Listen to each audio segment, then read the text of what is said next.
crash. I could hardly stay on my feet.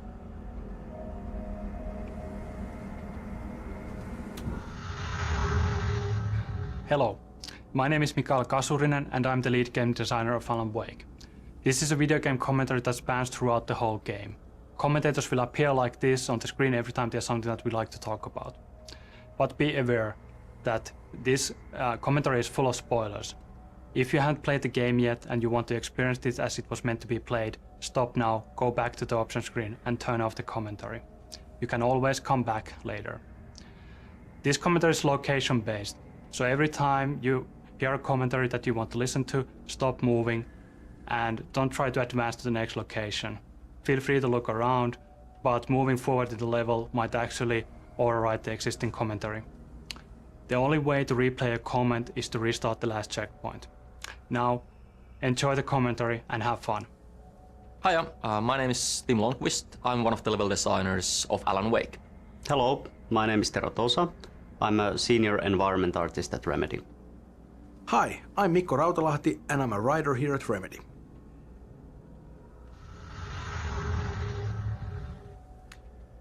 Here we are in the very beginning of Alan Wake. Since dreams and dreamlike states are a big deal for us, it's kind of fitting that we start things off with a good old-fashioned nightmare. We also do a couple of other things here though. For example, we introduced Thomas Zane. We don't call him that yet, but that's what the big floating ball of light is. And we also do a tutorial here, and that was actually kind of challenging because it's not very easy to marry the idea of a story introduction and a tutorial together, but you know, I think we did an okay job with that.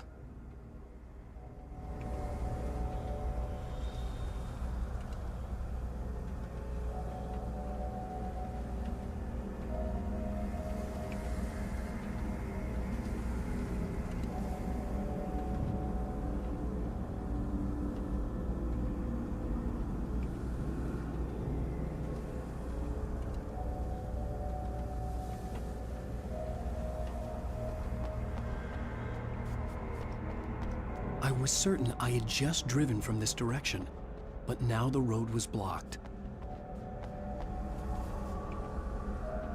The radiator had broken when I hit the hitchhiker. The car wasn't going anywhere.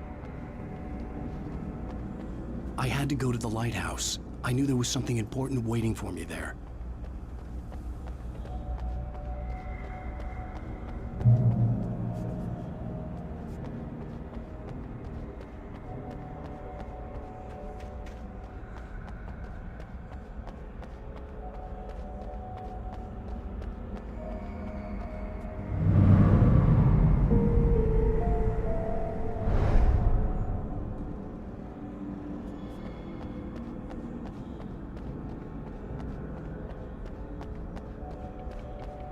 The bridge had collapsed.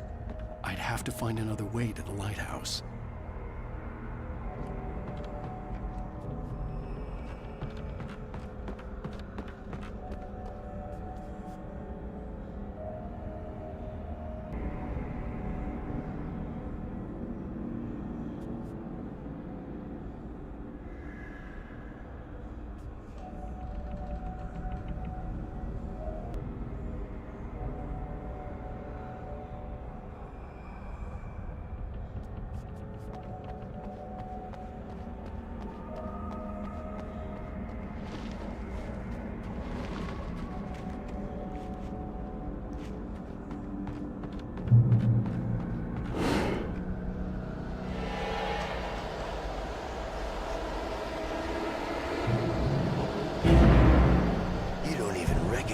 Me, do you, Ryder? You think you're God? You think you can just make up stuff? Play with people's lives and kill them when you think it adds to the drama? You're in this story now, and I'll make you suffer! You're a joke. There would be a single readable sentence in your books if it wasn't for your editor. You'll never publish another one of your shitty stories, 'cause I'm gonna kill you. It's not like your stories are any good. Not like they have any artistic merit. You're a lousy writer. Cheap thrills and pretentious shit. That's all you're good for. Just look at me! Look at your work!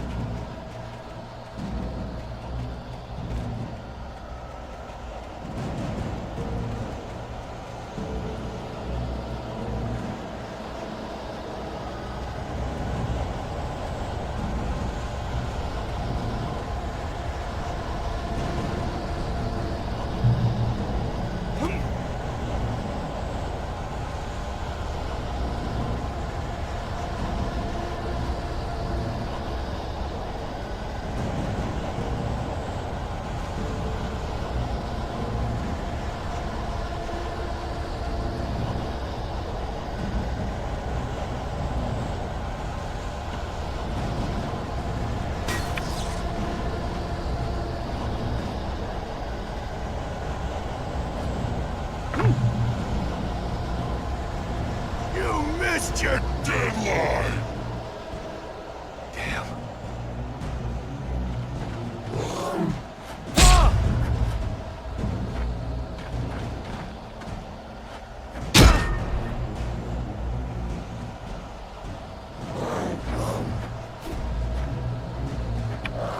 You can't stop me!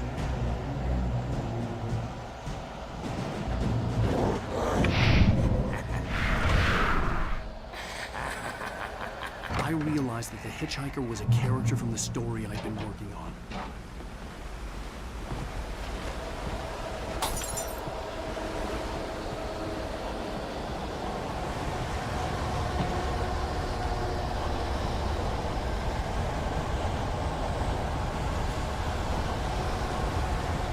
How does it feel to die by the hands of your own creation?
I was trapped. There was no way out.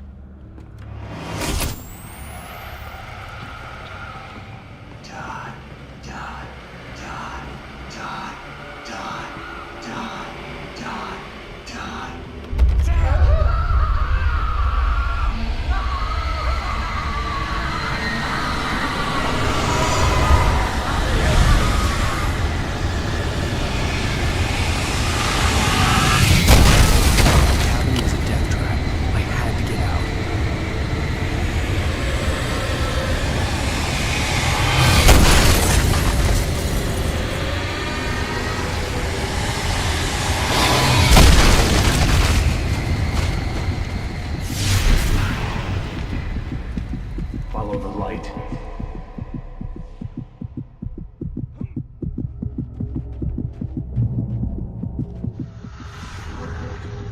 The light pole that you see in front of you is a crucial piece in the gameplay of Alan Wake. We call them safe haven. It's a spot of light in the midst of darkness. It provides you safety. While the enemies actually don't want to go into light, they also heal the player faster and acts as guidance for the player. Every time you see light in front of you, that's usually a good direction to take. I have something important to tell you. It goes like this. For he did not know that beyond the lake he called home lies a deeper, darker ocean green, where waves are both wilder and more serene. To its ports I've been. To its ports I've been. Do you understand? No. Follow my light.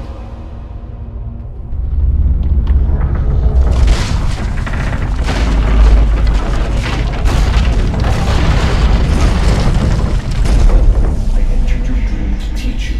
The darkness is dangerous. It's sleeping now. When it feels you coming, it will wake up.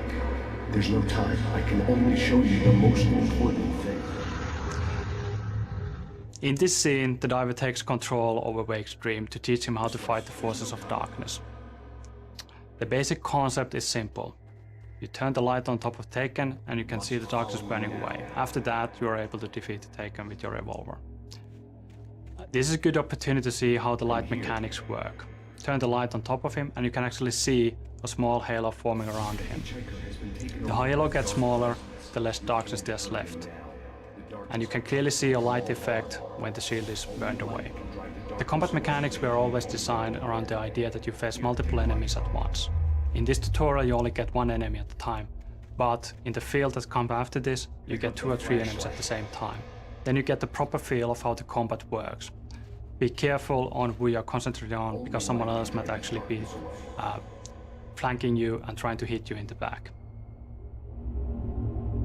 You need light to survive. Take the light.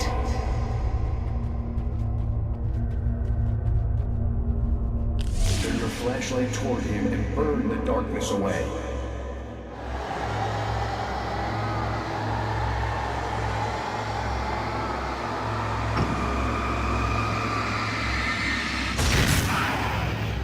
You did it.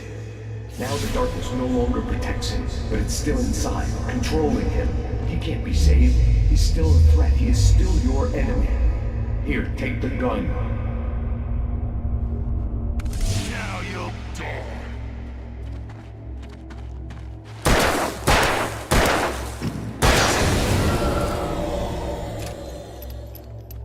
Good. You've done well. Remember what I've taught you. That is all. I will give you back your dream now. In the nightmare, a terrible darkness was taking over the world. The lighthouse was the last safe place on Earth.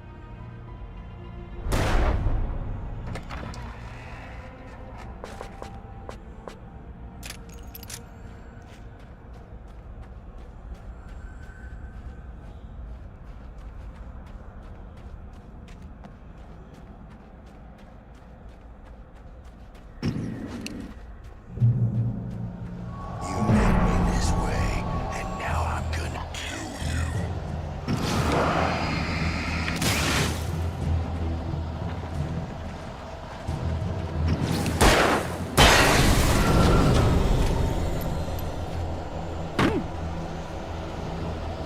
This is it.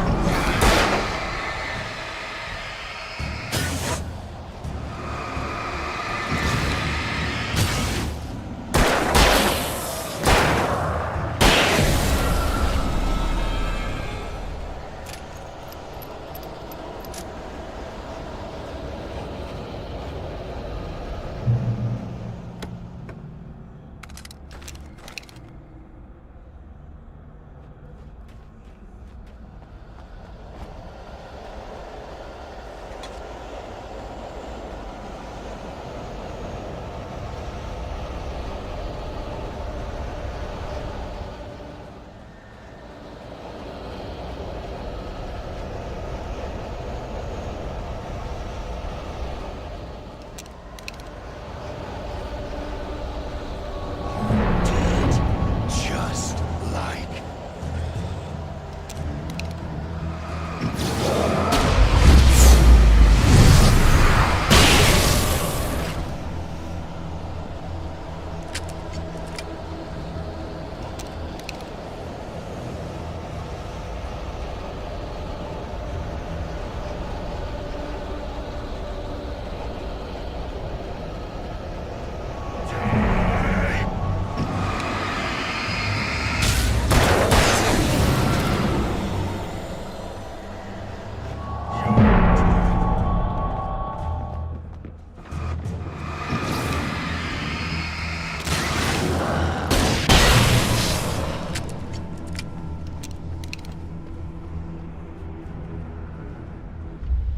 I can keep this up forever.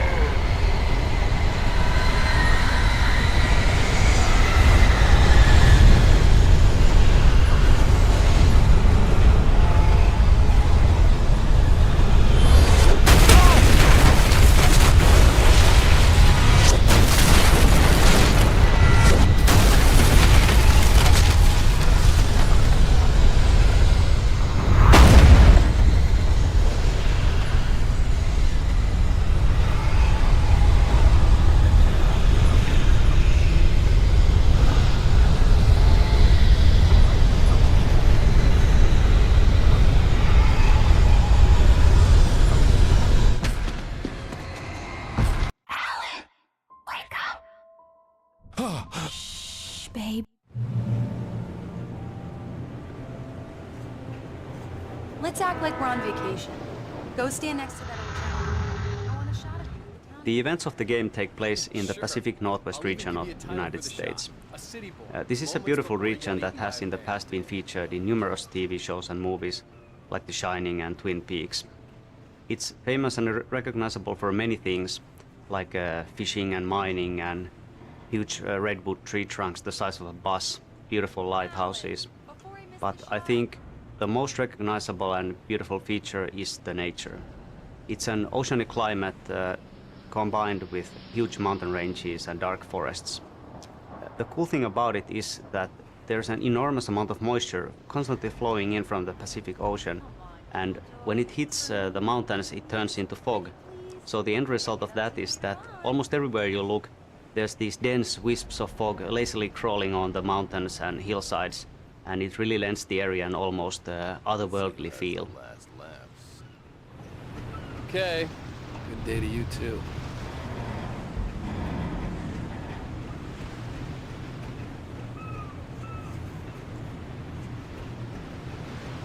One picture won't kill you. By the railing, next to the old man.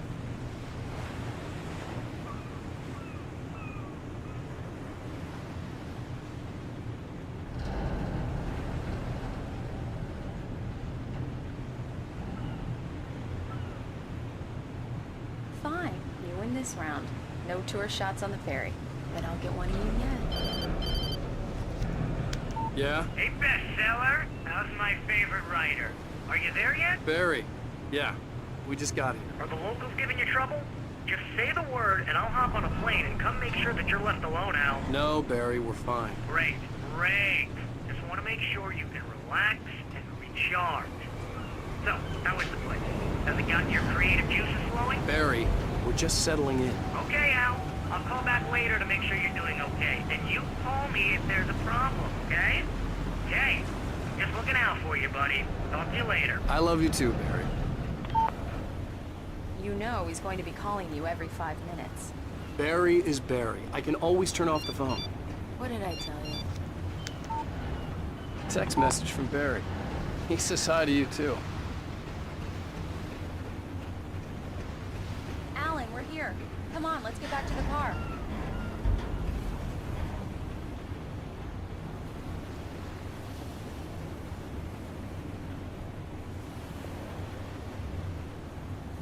Come on, Slowpoke. You get the full service here. I've made all the arrangements. I drive the car. I'll even carry the bags. All you have to do is drag your cute butt into the car and enjoy the ride. Yeah, sounds like you've got a lazy bastard for a husband.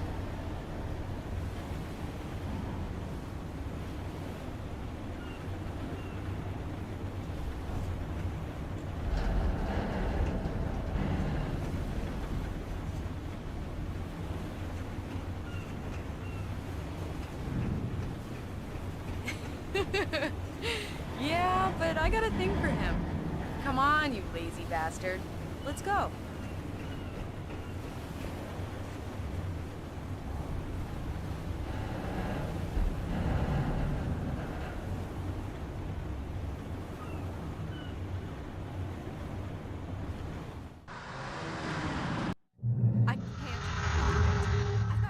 Diners are the very essence of traditional Americana and the hearts of small-town communities, such as Bright Falls. Well, okay. There being so many of them, and many of them looking very much like each other, source material for this location was always going to be plentiful.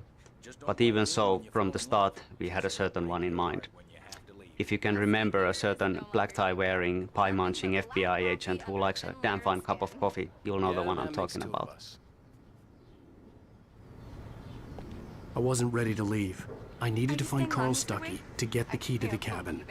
I'm having a conversation with Alan Wake. Do me a favor, Sonny. I could really use a tune right now. Coconut, number 6 in the jukebox. Don't go in there, young man. You can hurt yourself in the dark. I didn't want to wait. I wanted to find Stuckey, to get the key and get out as soon as possible.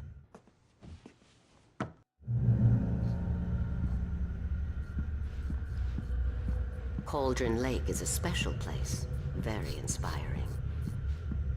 You got lucky this time, young man. You can hurt yourself in the dark. This... Even that sounds better than your singing. Are you all right? The Andersons, they're, local musicians. We're waiting for Dr. Hartman to come pick them up. They wandered off. Bye, Mr. Wake.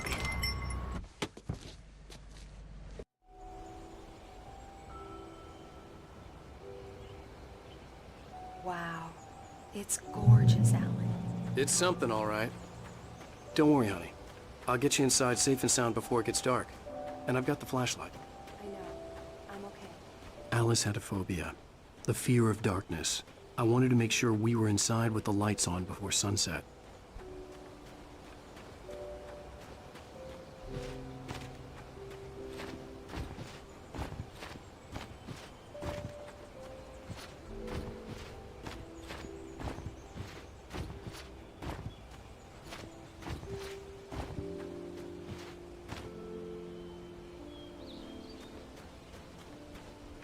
The cabin obviously got its name from the shape of the island.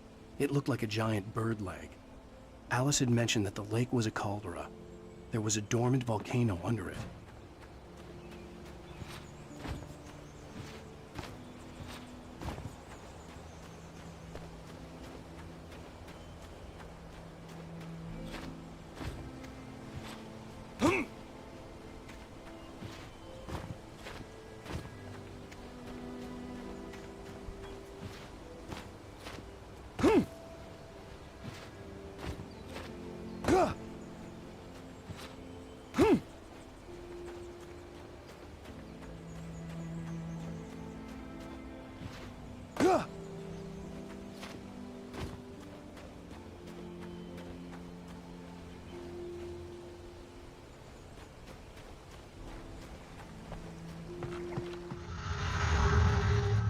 Bird Lake Cabin is an idyllic, a little rundown but nevertheless beautiful cabin nestled in a small island on the Cauldron Lake.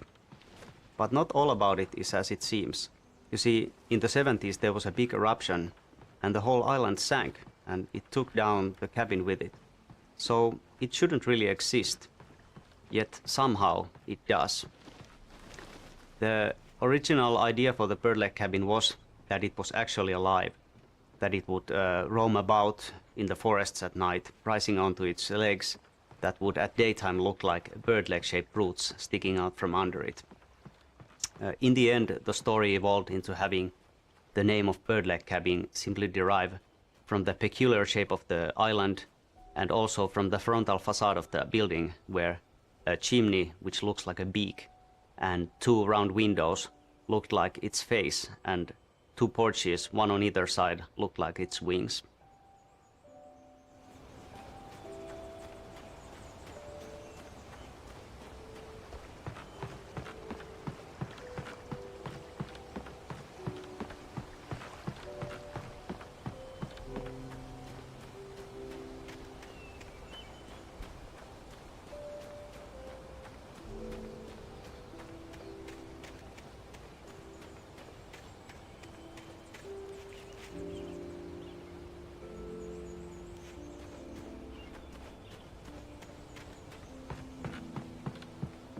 Here we go. Let's take a look inside.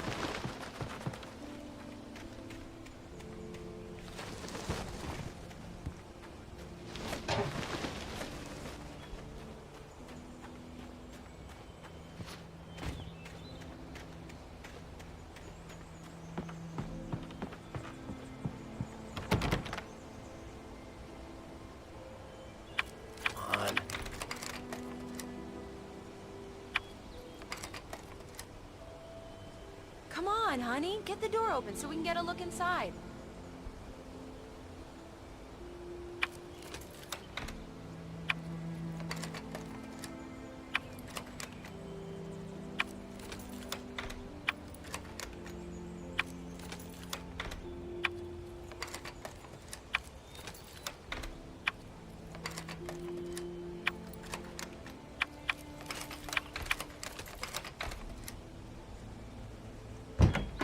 Dark in there.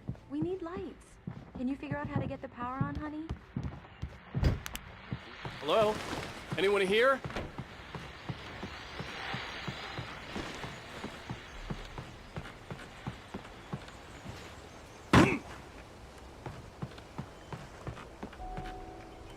The water was clear but dark.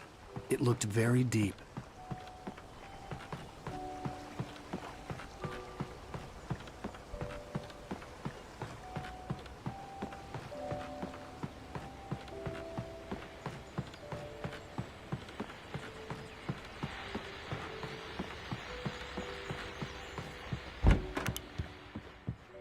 The power cable goes to that shed over there.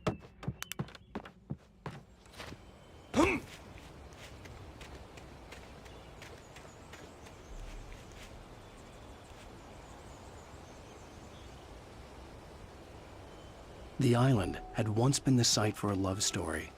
Maybe it would be that again.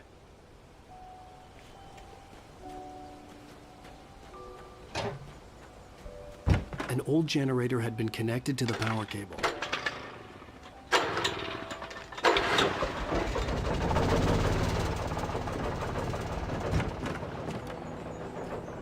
The lights are on! Good work, honey. I'll freshen up a bit and start settling in. Okay, I'll look around a bit. Sure thing! Have fun!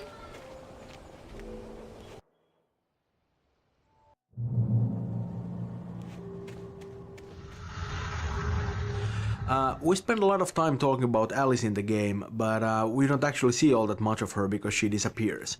That's why it was very important for us to establish her as a major force in Wake's life in the very beginning of the game. Their relationship is very interesting because Alice is actually a lot smarter and stronger than Wake is. She's capable of manipulating him and is quite willing to do so if need be. That's how they end up at Cauldron Lake in the first place. But what she does out of love. She really just wants to help him. And he does need all that help because he kind of falls apart without her. She's a lot stronger than that. She could survive without him, but I'm not sure if Wake could ever live without Alice.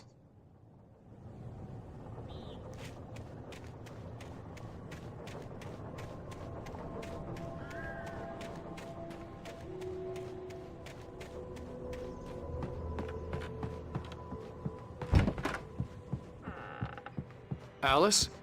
Honey? Alan, I'm upstairs. I have a surprise for you.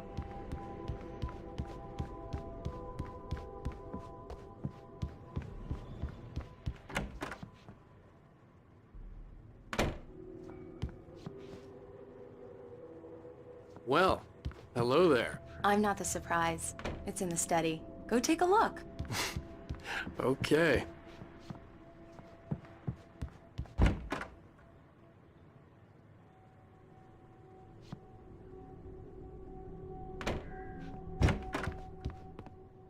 Surprise! Al. The cabin had gone dark. All the lights were out.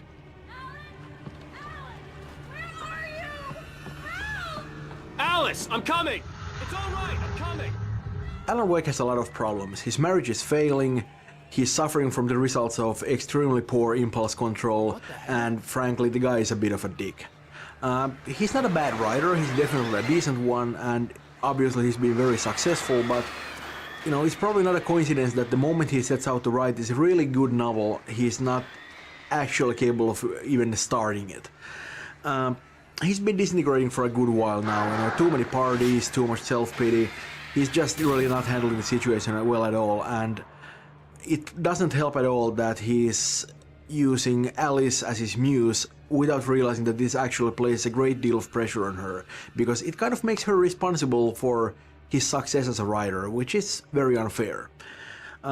Wake is definitely a flawed character, but I think he kind of grows on you. We wanted to avoid the video game stereotype. He's a writer, not a space marine. And it's kind of ironic, I think, that he really stands out from the crowd just by being pretty ordinary.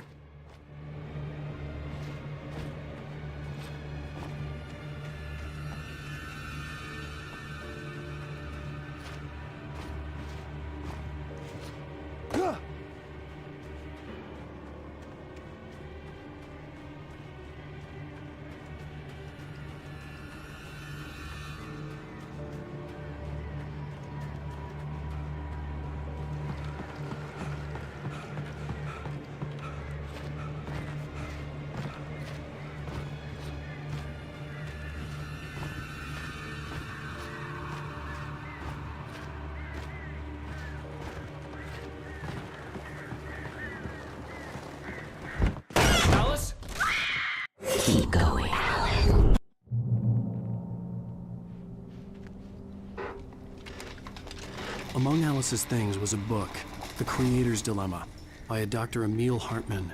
Seeing the book brought back my fight with Alice. I didn't like it, and I didn't like the guy's smug face on the cover either.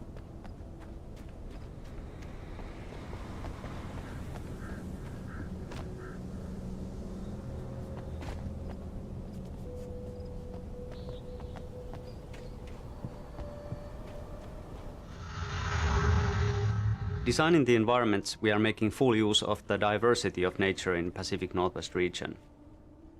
In this episode, we find Alan Wake crashed in a car, unable to climb back to the road, and facing a long hike through the forest to reach a distant gas station where he hopes to find help. The area is a rocky, forested valley. He has to go through a logging site and also a marshland that follows the bottom of the valley and a river crossing.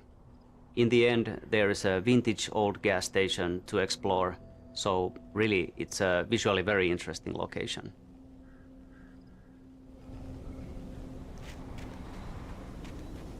The gas station was my best bet. They'd have a phone I could use. It looked like a long hike through the forest to get there.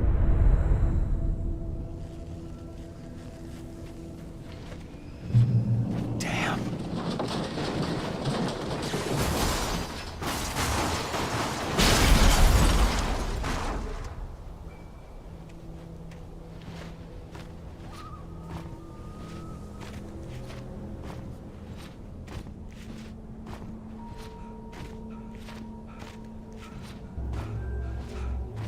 Hello?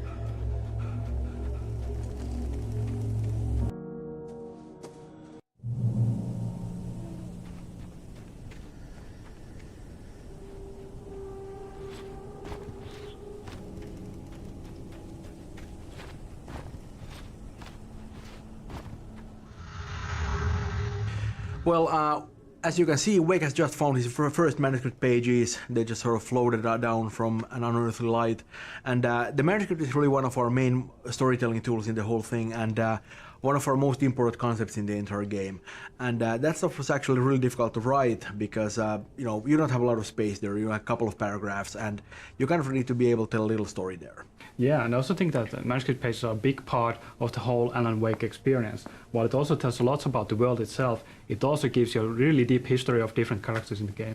Yeah, and it feels kind of natural too, because we sort of made the pages a part of the whole thing. They're not just sort of random things in the on the sidelines, but they're actually something that's really a part of the plot because they really are the plot. Exactly, and I especially like the idea how certain pages actually predict some events that are going to occur in the future. Yeah, we do a lot of foreshadowing there, but it's not, we don't really do the kind of a thing where we sort of, hint at something. We actually come right out and flat out, say it, because that's sort of, we want to prove the player that, what's written on the pages actually literally happens in the game. Yeah, it's really cool when that happens. If somebody actually reads the page and sees how the stuff unfolds in front of him while he plays it, I think that would be really cool for somebody. And it's so bad that I've actually read all the pages and I don't get that experience, but I would think that it's really cool when you actually experience it. And I know a lot of players are probably just going to run through and just sort of skip the pages, and that's fine, you can do that, you can play a cool action game like that, but there's actually a lot more to the game than just the shooting. Yeah, exactly.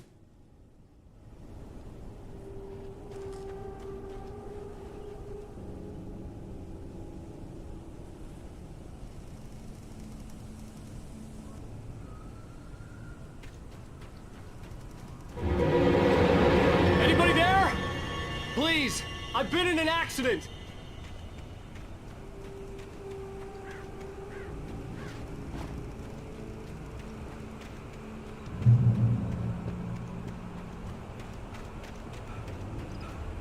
The lights up ahead were a good sign.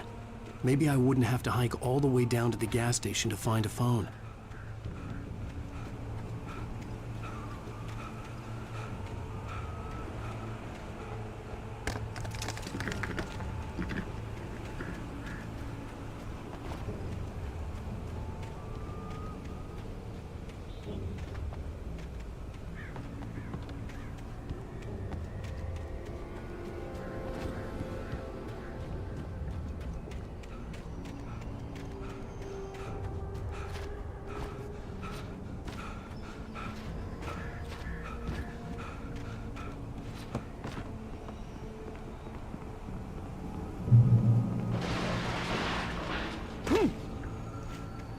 Anybody there? Please, I've been in an accident. Hey!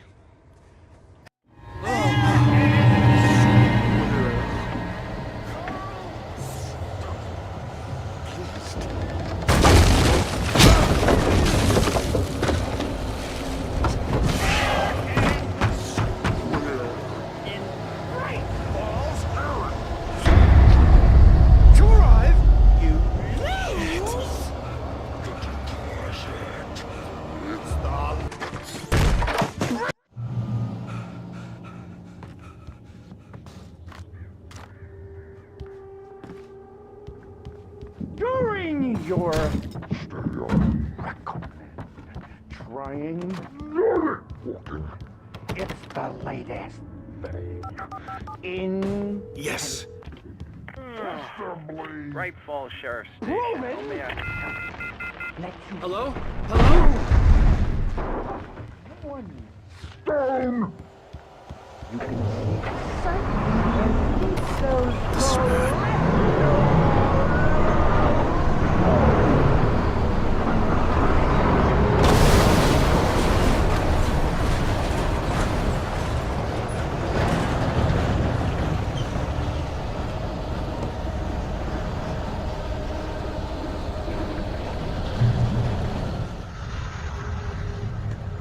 Even though most of the enemies attack you with melee weapons, some of them are able to use ranged weapons as well. I think it's way cooler when somebody's throwing stuff at you instead of shooting. Or maybe I just got tired of that in our previous games.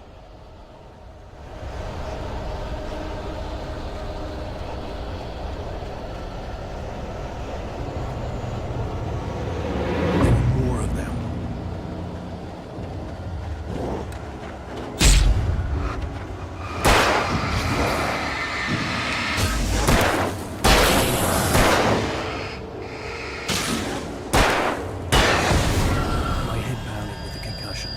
I'd never fired a gun outside a shooting range, and now I just killed someone. Or something. There were no bodies. They just disappeared. If I was dreaming, it felt real enough to make me sick.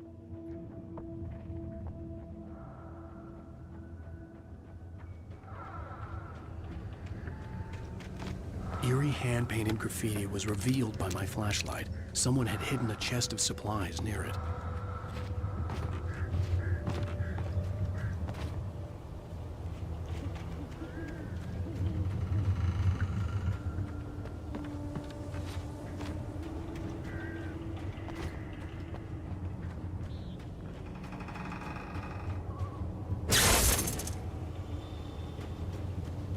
The dark forest was the last place I wanted to go, but I had no choice. I had to get to the gas station. It's rabbit season.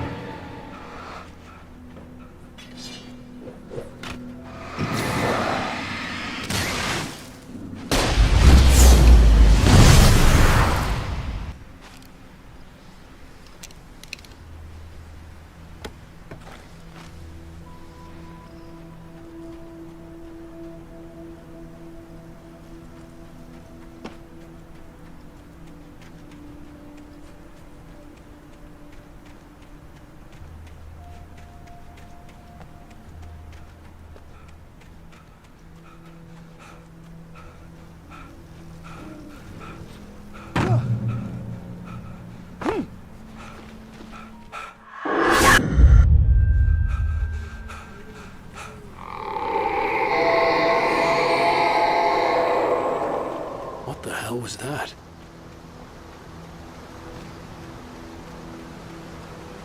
When I saw the river below, something uncoiled itself inside my head. I realized that I'd have to find a way across. I didn't even want... Wake's newfound fear of water is a result of his plunge into Cauldron Lake. Of course, at this point in the story, he doesn't know what happened to him, he doesn't remember any of it, but you know, on some subconscious level, he knows that he's been violated, and he associates that with the water.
was still out there, in the dark, stalking me.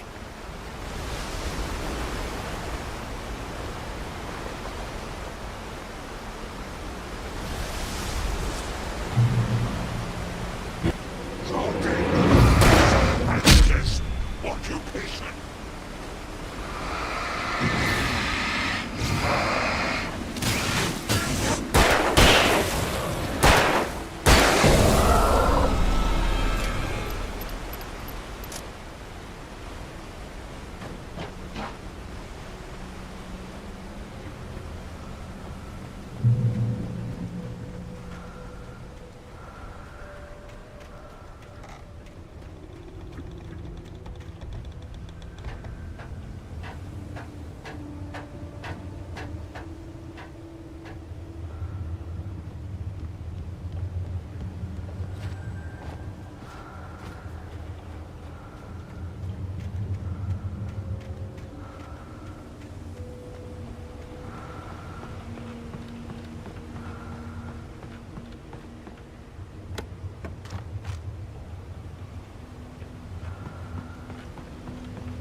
The staircase was broken.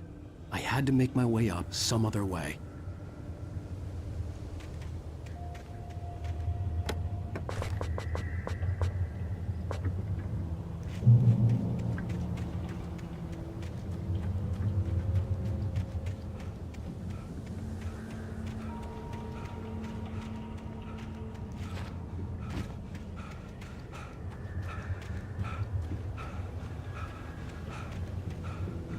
There was no power.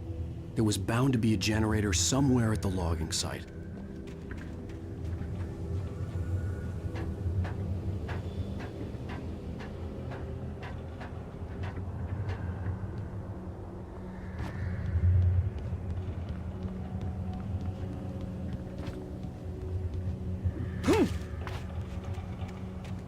With all this forestry equipment around, there had to be something I could use to reach the top.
The gas station was closer now.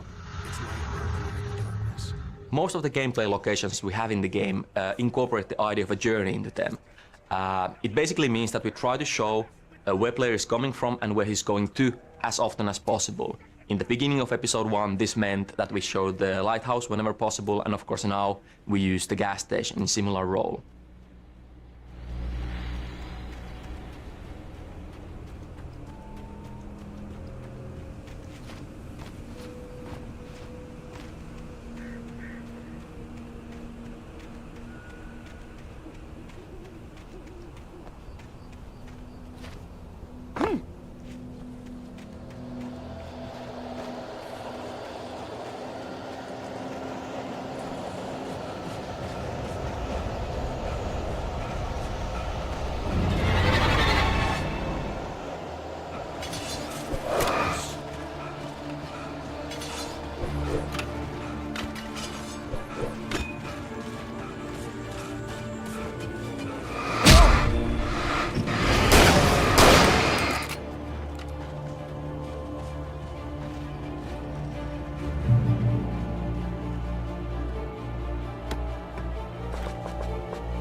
Here we can see some of the nasty enemies that we have. We call them flankers because they try to circle around you and stab you in the back, though they are quite easy to take out.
The journey from the crash car onwards has seen a steady escalation of suspense, and now we're wrapping it up with a meeting with possessed Carl Stucky.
Stucky's body vanished, leaving behind only a lifetime of nightmares to come, assuming I'd reach the lights of the gas station alive.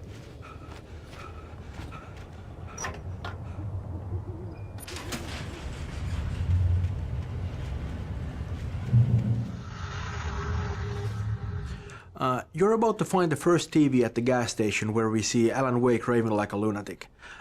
Cynthia Weaver actually talks about a similar thing later on in the game when she mentions that Thomas Zane has been talking to her from beyond and from television, and it's kind of a similar thing. Wake isn't aware of how it's happening, but that's what it is.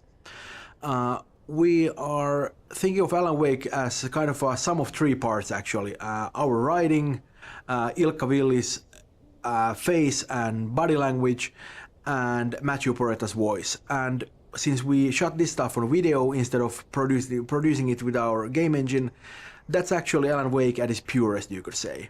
And, not coincidentally, it's also Alan Wake at his craziest.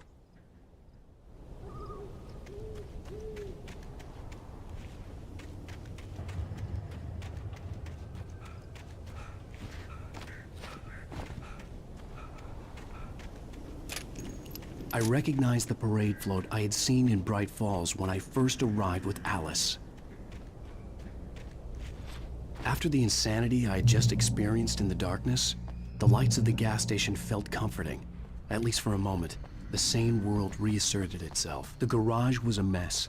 It looked like someone had trashed the place, or that there'd been some kind of fight. I had to get inside the gas station to find a phone to call for help.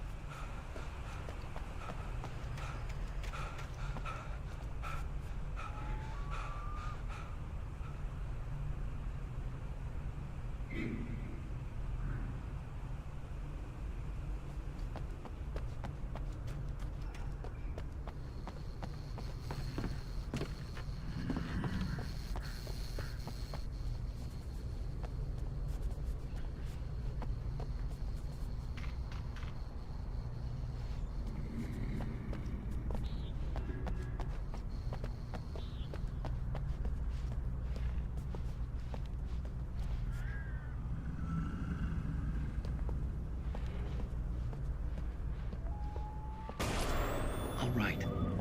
I'll keep writing. Outside, there's only darkness. Outside the cabin, outside the story, there's only darkness. I can feel your presence in the dark. Just now... Great Falls Sheriff Station. Previously on Alan Wake. Honey, I'm home. Back here, sweetie. How was it? Worst weather I've ever seen. We have two of these New York flashback scenes in the game, and actually we almost cut them out. And I'm very glad that we were able to keep them in because they are very important to the story that we're telling here. These are the days when the Wakes were actually happy. And we spent so much of the game in danger and in darkness, running around with guns blazing. And also, when we see Wake and Alice together, most of the time they're arguing or at least not being very happy. But these are the days when they were both very, very happy together, and these are the days they long for. In the second flashback sequence, towards the end of the game, you can see the cracks there. They aren't really doing very well anymore, but right now, this one, it was good.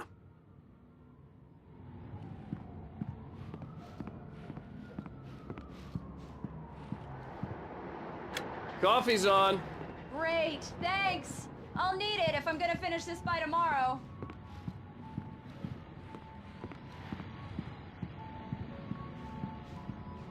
Oh, hey, I just finished those cover mock-ups. They're on your desk. Tell me what you think. No kidding. I didn't think you'd get them done this quickly. These look really good. Oh, sure, until Barry gets his hands on them. Which, by the way, will happen over my dead body. The last time was the last time. Oh, and speaking of Barry, he called. Alan? Alan, please check the fuse box. I'm right here. I'm on it, honey. Please hurry! Honey, it's a power outage. I've got the flashlight. Okay, hi. You okay? I'm sorry. It just really spooked me. Don't worry. We'll just break out the candles. I know, it's stupid. Well then, Mr. Wake, we're done here. If the pain gets any worse or you experience any other symptoms, you should come see me. I'll let you get on with it then. Sarah, Sheriff Breaker, is waiting for you. She's very good at her job. I'm sure she can locate your wife in no time. Thank you for testing the lights, Miss Weaver. everything seems to be fine. I don't have the luxury of being complacent, Deputy Grant. The bulbs will need changing soon. You can't change them in the dark. I'll be sure to take care of it, Ms. Weaver. Have a nice day now. Very good. I'll come back later on to remind you, just in case. Mr. Wake, the sheriff is waiting for you in her office down the corridor. Come in, Mr. Wake. Your phone's on the desk. The battery was dead. It's charged now. Have you started looking for my wife yet? My men are already on it. Now, can you tell me what happened? I'm not sure. I can't remember. We were arguing. I walked out of the cabin. The cabin on Cauldron Lake? How did you end up at Stucky's Gap? Who is this? Go to the back lot. There's a hole in the fence on the left. Look inside the junker. I left a little something there to convince you we're all on the same page here. After you ditch the cops, you're gonna meet me in Elderwood National Park. There's a spot called Lover's Peak. Midnight. Don't do nothing stupid, pal. We're watching you. Hey! Hey, mister! In many small towns, life is peaceful and not that much happens that really requires police intervention. Such is the case with Bright Falls also. And the sheriff station is really a friendly, almost cozy place. Indeed, the jail cells are more often used to sober people up than holding anyone for a longer period of time.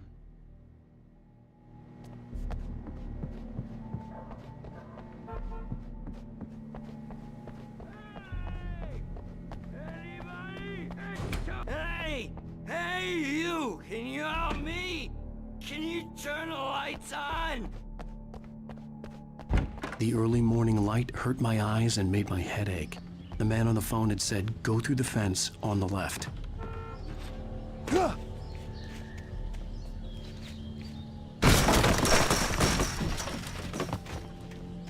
Alice's driver's license had been placed on the front seat. The caller meant business.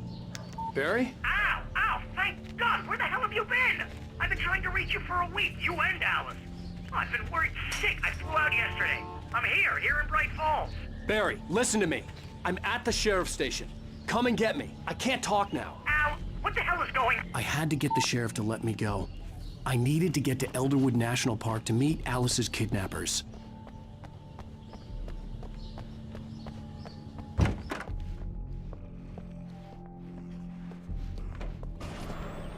A writer is a light that reveals the world of his story from darkness. Marvelous, Sarah. I just wanted to settle all the damage the Anderson brothers might have inadvertently caused. Are you... What an airhead. Jeez, Mr. Takes a swing. The visitor center is the hub of Elderwood National Park area. It's a place where you can get information about the local wildlife, directions if you are going out hiking in the forest, or keys if you are renting one of the cabins in the area. It also has a nice cafeteria which looks out into the forest. It's a bright and beautiful place to stop for a while and have a cup of coffee, but it's also filled with lots of stuffed animals and mammoth skeletons and so forth, so it's not really a place that you'd want to visit at nighttime, which is what you will be doing.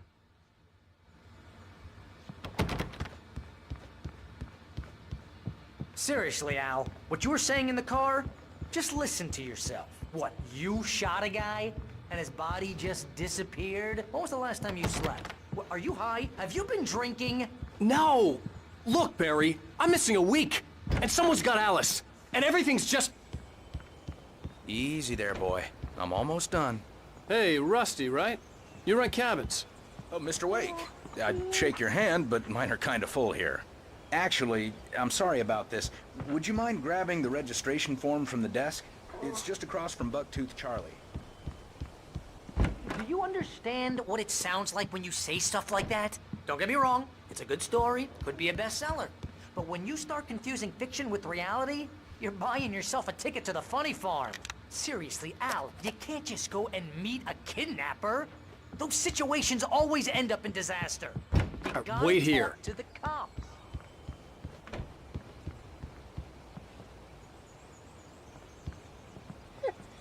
I think this is the form you wanted. And here are the keys. Okay, you're all set, Mr. Wake. Glad to have you staying here. Thanks. Can you tell me how to get to Lover's Peak? Oh, sure. It's at the end of the nature trail. Just follow the paths, you'll get to it eventually. Trying to pull a joke on me, freak me out? It's working. Ha ha! Let's have a laugh on Barry.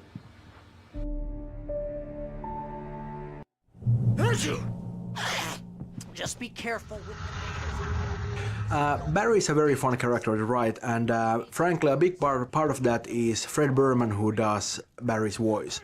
And he's a cool guy because it doesn't matter how stupid the thing I write is, he actually always makes it sound good.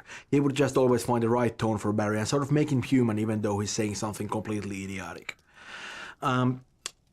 Barry's a clown, of course, and you could call him a greedy little weasel and you wouldn't be far off from the truth. But at the same time, he's a loyal friend and he's smarter than he lets on.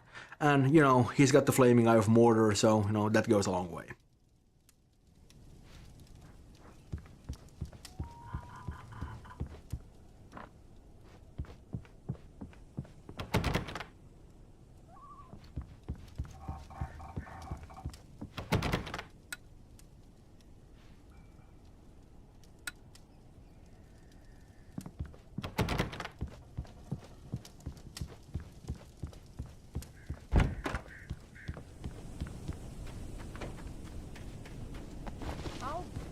Here, Al. I'll hold down the fort.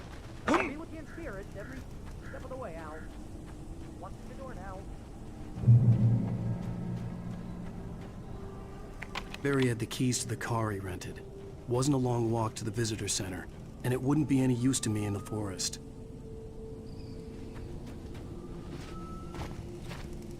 I knew I should have gone to the cops.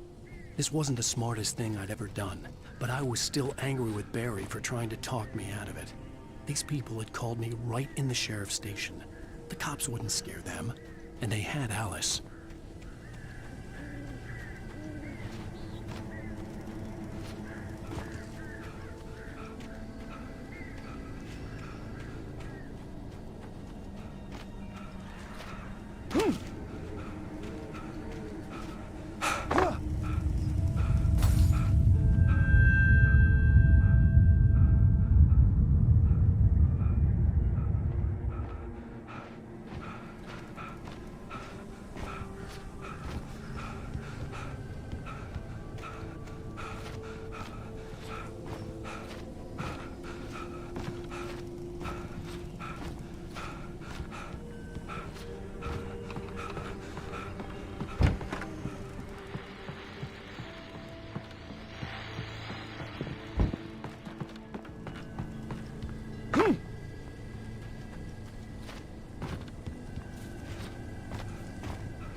vision left me weak. This was no head injury. Damn.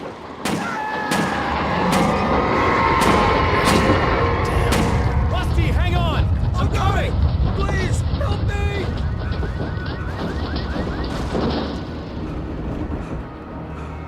Anybody? Help me! Help me!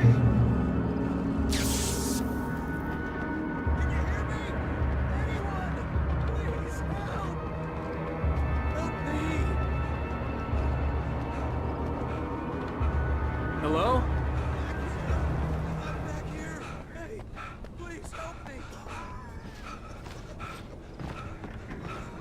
The ranger's office was locked. I'd need a key to get in.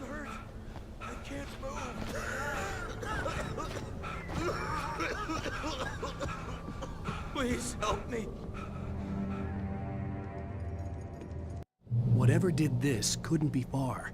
Rusty had found a page from the manuscript. It would help me understand what had happened.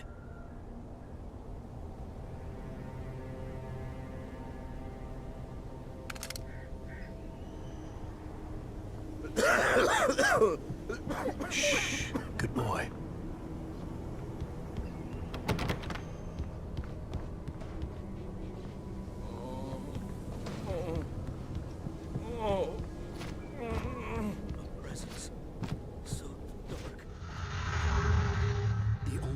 Sure that Rusty Well, was safe. right now Rusty's still alive, but you know that's not gonna last for long. He's a couple of minutes away from being turned into one of the Taken.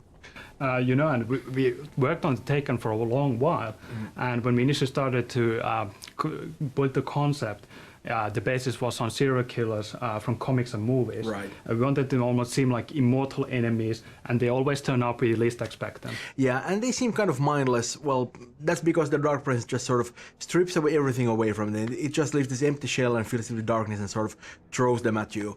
They're really about aggression, and they don't really do subtle. And that's exactly why we love the melee weapons, right?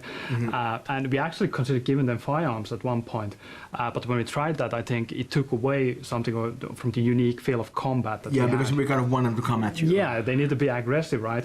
And I think the melee weapons also represent something old and mythical, what the Dark Presence is, unlike the light, which is modern and technical. Yeah, and of course you'll probably notice that they keep on babbling all the time. Well, you have, but no, I'm talking to a player here. That was actually kind of an experiment because we just wrote some of that stuff on a whim for Stucky in the beginning, and when we got the lines back from the actor, it was creepy as hell. So we, of course, decided that we gotta have more of this stuff, and we just wrote more of it in. Yeah, exactly. It was excellent.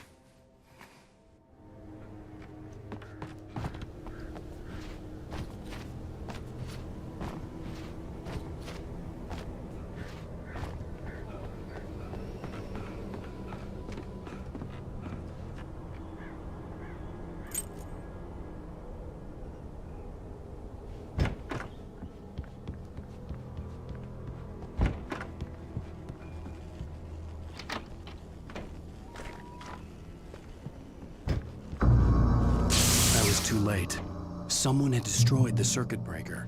There was no way to get the lights back on. Rusty! Rusty!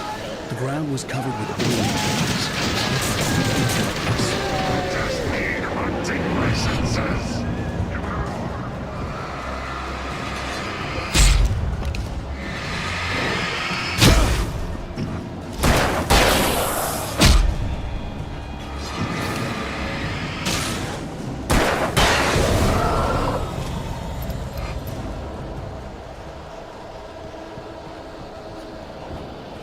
Something had torn a mammoth-sized hole in the wall.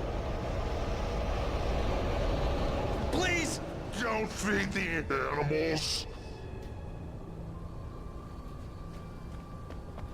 Fishing is only permitted for those visitors who purchase a park fishing license.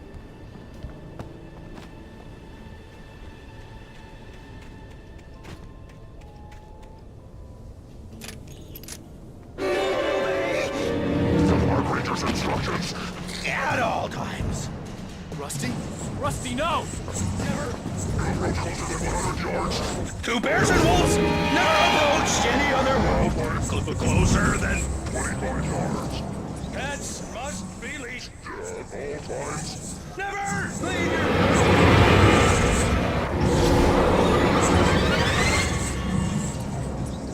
It is against the law to remove any natural objects or historical artifacts from the park grounds.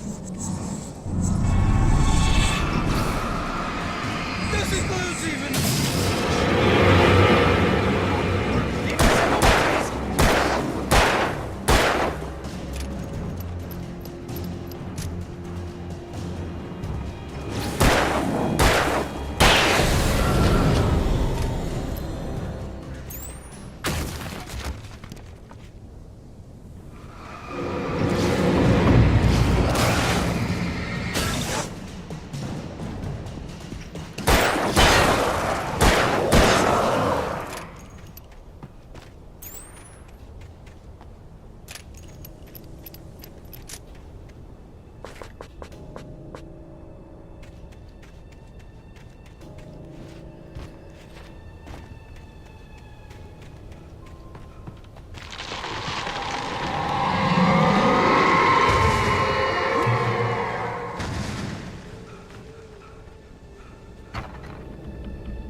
The Elderwood National Park sits in the middle of the dark and majestic Elderwood Forest.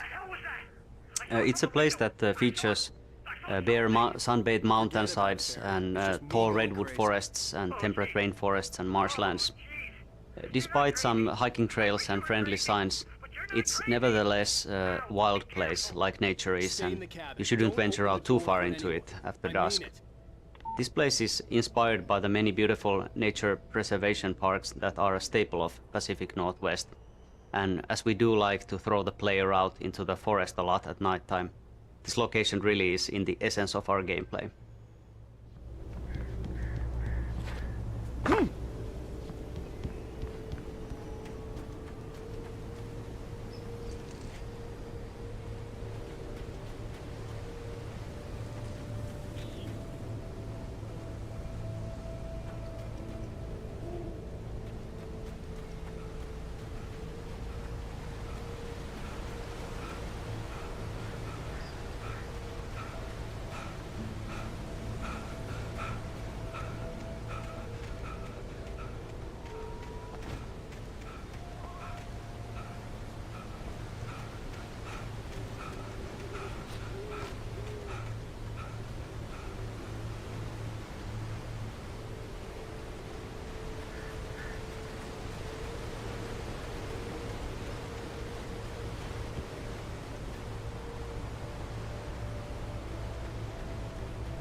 Lover's Peak was at the far end of the nature trail.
Shit.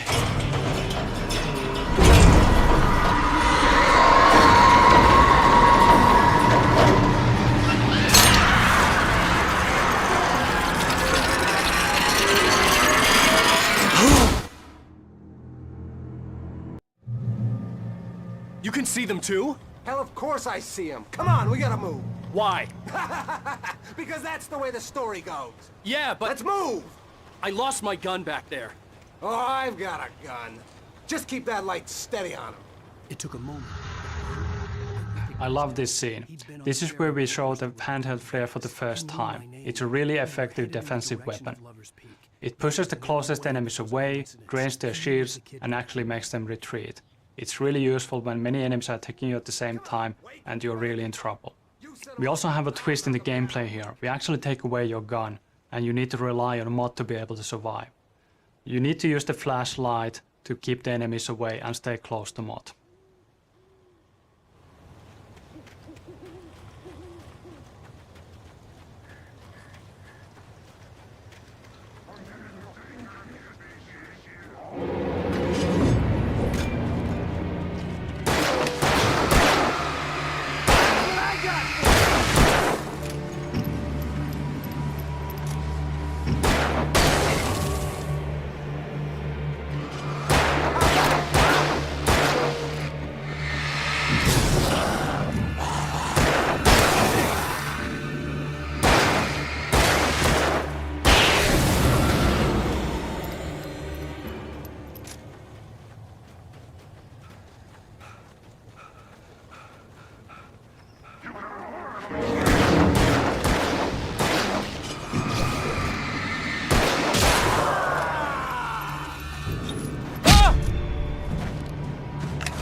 Lover's Peak, right up these stairs, Wake.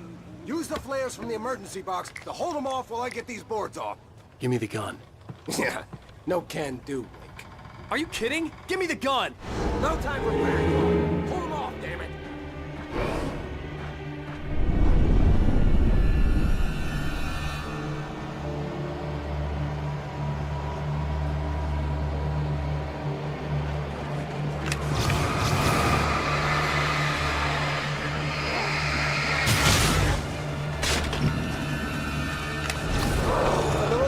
Scare him off! Get some light on those bastards! That'll keep them off us!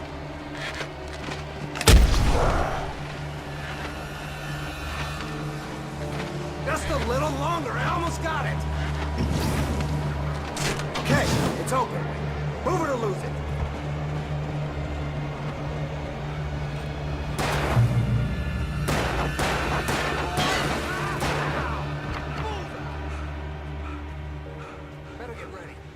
Soon. This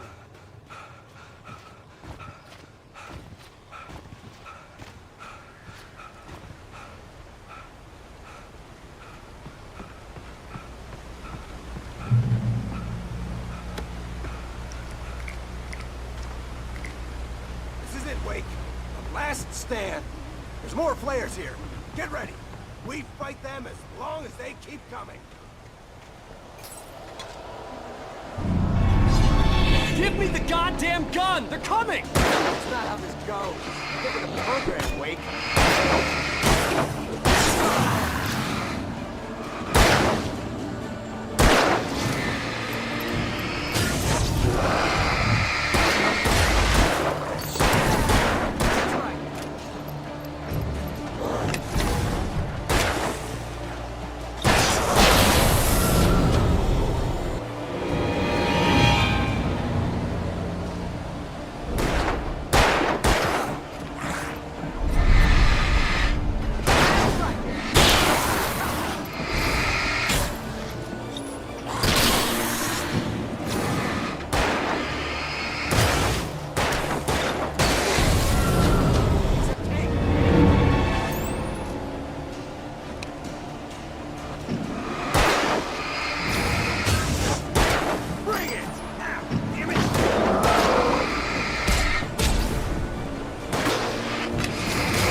flares here.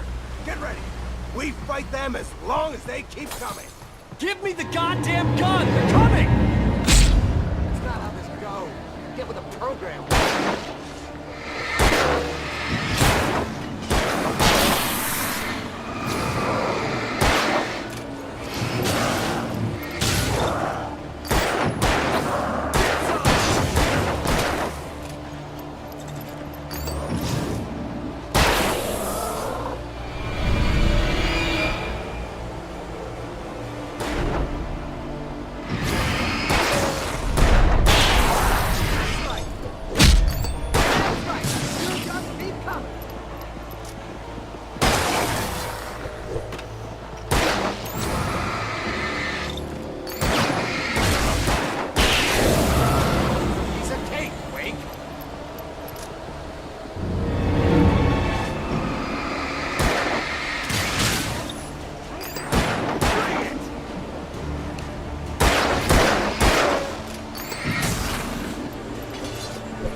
Let's cut. You're gonna give me the manuscript or you'll be sorry. No! Come back here! I swear I'll kill you if you hurt Alice! Do you hear me? Come back here! He had Alice, and he wanted the manuscript because he thought it held some magical power. But I had no manuscript to give him. I had to get back to Barry and figure out my next move. Shaping this area of dark, foggy forest into a playable area has been challenging. We wanted to give the player the impression of being lost without making the navigation ever annoying. Also, we noticed that the journey has been quite long through the national park, and many players wanted to pick up the pace this far. This basically meant that we did have to close off some of the branches we originally thought would be great to explore here.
is no magic.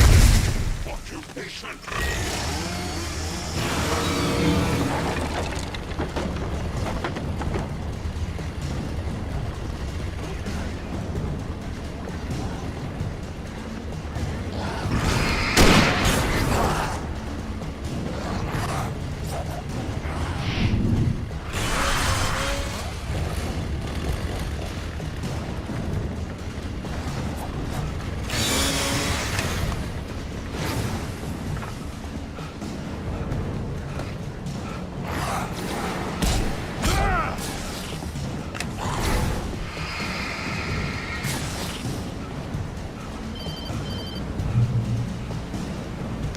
Barry?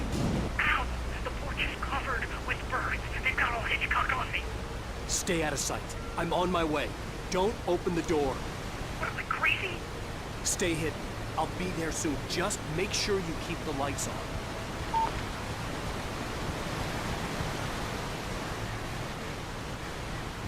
I still had to reach Barry at the cabin, but at least I was out of the woods.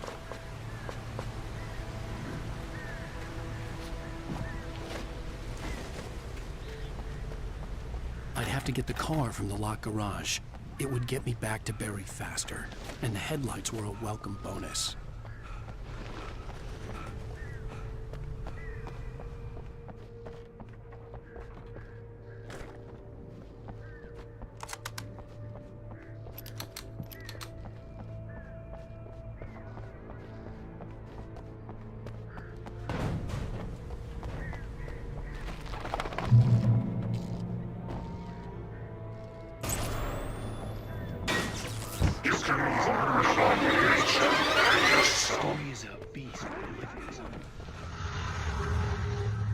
Here we have the first driving scene. The vehicles were originally designed to be used as weapons against the dark forces. The headlights are used to burn the darkness away, and you finish them off by driving over them. Along the way, vehicles became a more important part of level design, and scenes which use vehicles are clearly differentiated from basic foot combat sections.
The flare gun was probably the best weapon I could imagine against the dark things I was facing.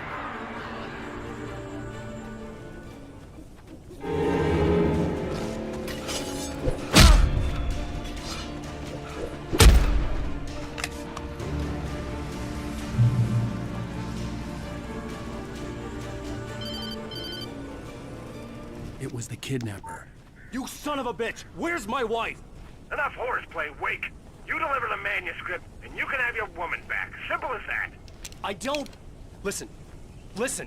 I'm gonna need time to finish it. I still need to write the ending. I need... a week. Not done? I need a week. 2 days! The old Bright Falls coal mine is nearby. You can find it easy, city boy. The main building, there at noon. You bring the manuscript, you'll get your wife. Not, well, get me? Yes, I get you.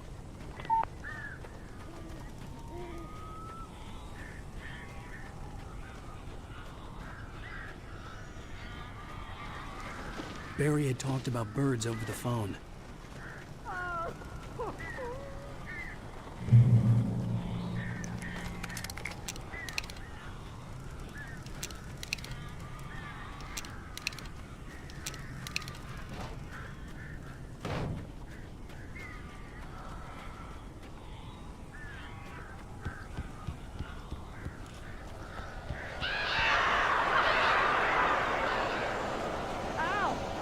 I am so glad you're here. A couple of them got in here before I blocked the chimney.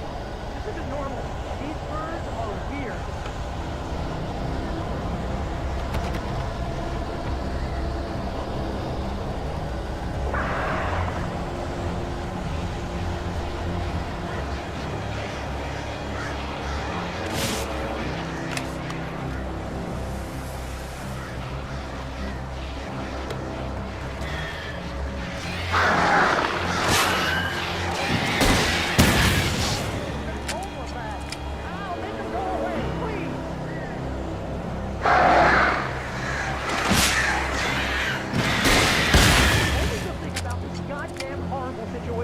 Is that I'm not allergic to birds. Gosh, you!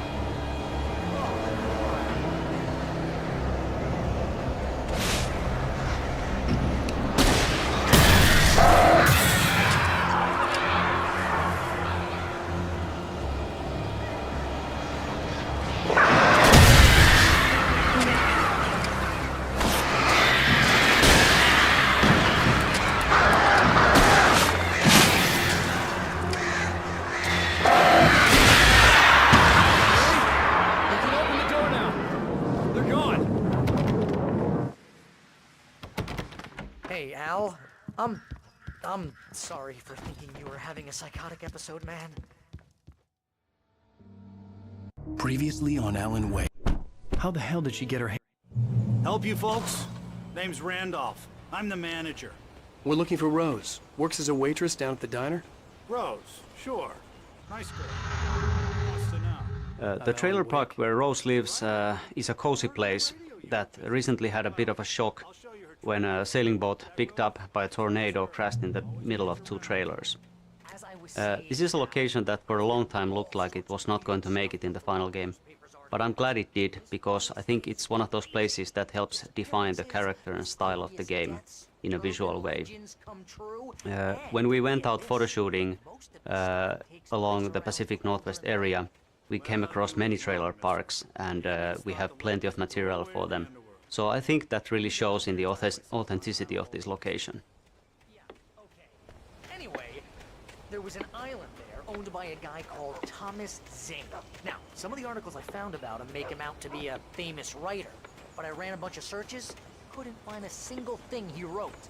Zane was heavily into diving, so much so that the place came to be called Diver's Isle. But the volcano under the lake erupted in 1970, and Zane went down with the island.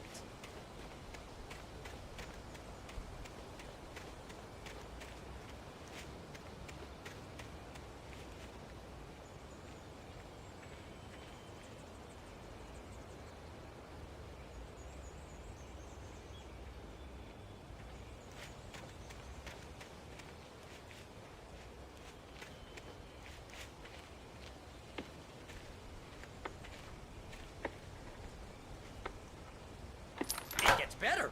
A local girl, Barbara Jagger, drowned in Cauldron Lake just a week earlier. They were lovers. Sure, Jagger's a local spook store. The Scratchin' Hag comes for you in the dark.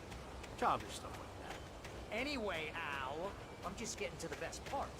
All of the articles about this stuff were written by Cynthia Weaver. I asked around, and she's that crazy bag lady you met. What, the lamp lady? She can be a little loopy. Welcome to... Oh dear. Mr. Wake. I'm so glad you're here. Rose, you have my manuscript? Oh. Oh, yes. Yes. Please, come in. I felt nauseous, hungover. Only anger kept me going. Rose took a day from me. I had less than 12 hours left to meet the kidnapper. All I could do was get Barry into the car, work something out once I got on the road. My gun and flashlight were gone. I'd have to find a way to get The Barry Dark into Presence is the car main as quickly adversary as in our possible. game, and There was no time you know, to I wouldn't waste. necessarily call it evil, but it is completely alien to our world, and that may pretty much be the same thing.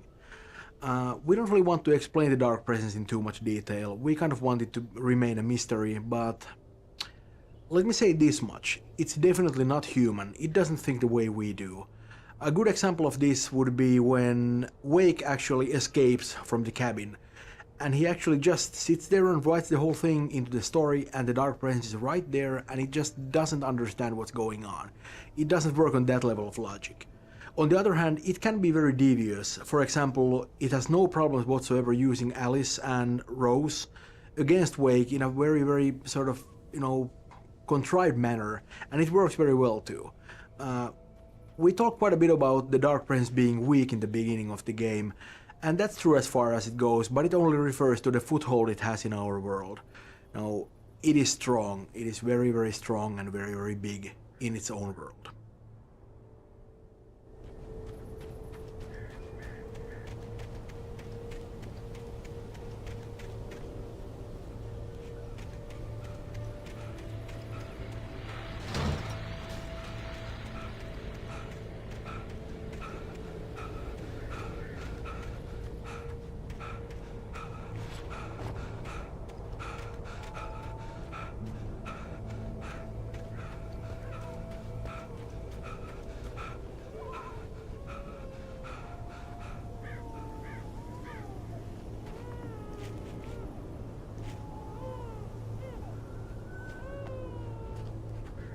Oh, you're gonna get it now. I hated to leave Barry behind, but there was no way I'd miss my appointment with the kidnapper.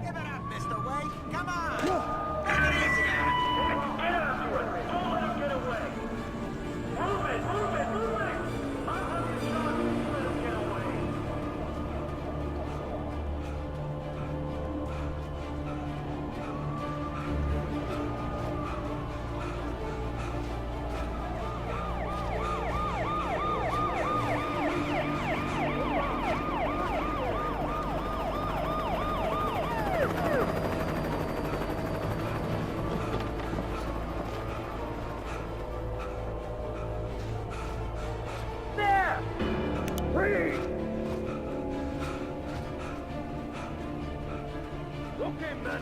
Keep your eyes peeled. He's gonna try to make it through here. Oh, damn.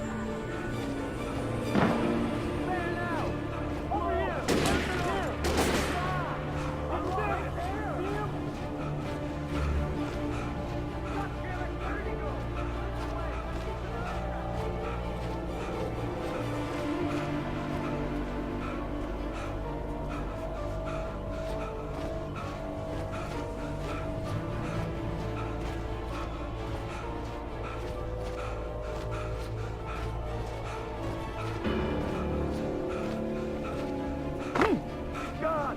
Come on, guys. We need to head him off.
This horror was everywhere I went, circling me.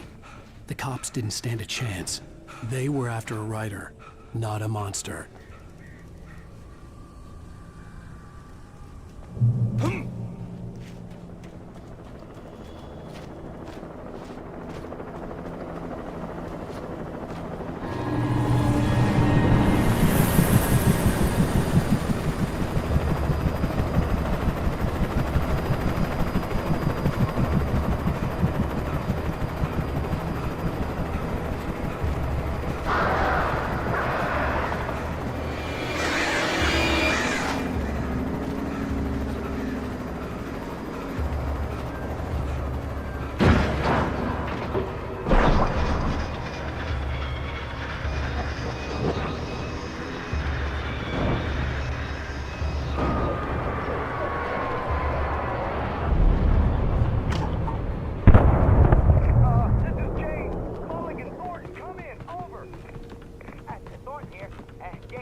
I imagined that the broadcast tower in the distance was part of the local radio station. Maine seemed like a decent guy. Perhaps he could give me directions to the coal mine.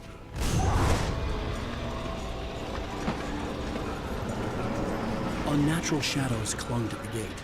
The darkness that was after me was trying to stop me. I wouldn't get through without a light. There was no power to the searchlight.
It took me a moment to recognize the flashbang grenades. Here we see one of the most useful tools that the gameplay designers have.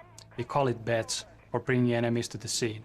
It started off as a simple spawning system, but as time went on, it evolved into something bigger. It actually now incorporates build-up as well. You hear the whispers and sounds that the darkness creates, and, well, the darkness itself actually appearing in the forest. It hides the enemies when they actually get close to you. On top of that, we have a reveal system, which shows the first enemy attacking you, but we do it only once per combat. After that, you're on your own.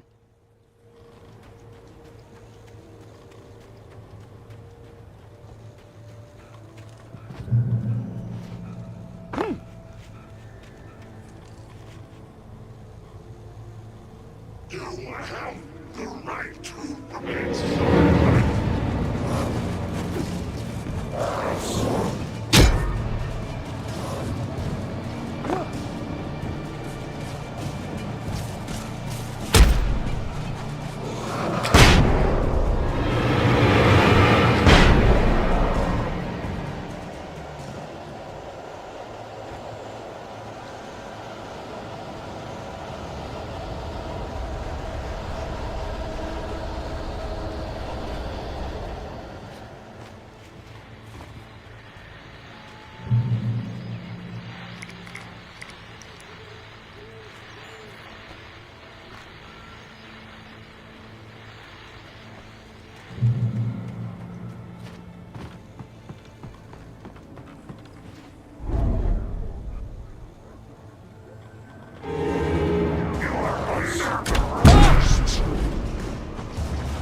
hope Maine could lend me a car to get to the coal mine.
We don't see a lot of Pat Maine in the game, but actually he has a considerable presence.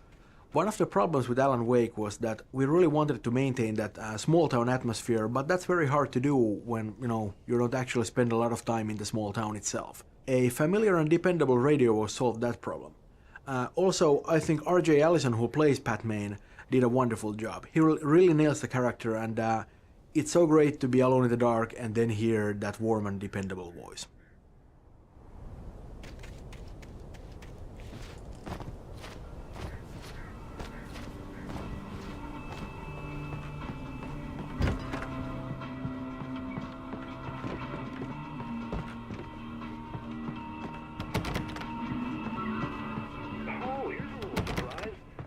Writer Alan Wake just walked in. Folks, I'm going to see if I can talk him into an interview. Come on in, Mr. Wake. Oh, I'm so glad you could find it. I'll get you yet, even if it kills me, you hear me? Here we have another really well set up journey. The train depot and the bridge in the distance, well visible from early on. As an interesting side note, this whole area was originally just a minor branch. Not even a branch. Alan Wake just basically had to get a car from the forest and continue towards the mining museum. With months of iteration and looking at the possibilities given by the environment, we found out that this area could have lots of poltergeist events, could have hidden routes and so forth. The bridge and the train depot all appearing far later in their development.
there was no sensible reason for the power company work lights to be here. It was almost as if they'd been left for someone to use.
Hello? The most stubborn man I've ever met. Alice? Alice? Alan. Alan. I'm so afraid. It keeps me in the dark. Please help me. I look at you, Alan, and it's not you. It's something else. Looking out from behind your eyes. Alice, I'm here. I'm so alone here. It's all gonna go to hell. You need to be careful. Cooperate. The connection had been terrible, but that wasn't the only thing that hadn't been right with the call. She sounded wrong somehow, but she had called me.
See a railway bridge up ahead. Everybody knows the movie Poltergeist, but I wouldn't say that it was the origin for this idea. This game is about possession. It's about the dark presence taking over everything in the world. It started off with humans, and well, in the design, the inanimate objects were the next logical step. One of the hardest things to do was to convey intent. The objects don't have any body language, unlike the Taken. How we ended up with the current feature was that the lead writer actually encountered a problematic physical object. It flickered around the terrain erratically, and you really couldn't tell what is going to happen next. And that ended up being a real feature. And here you can see the result.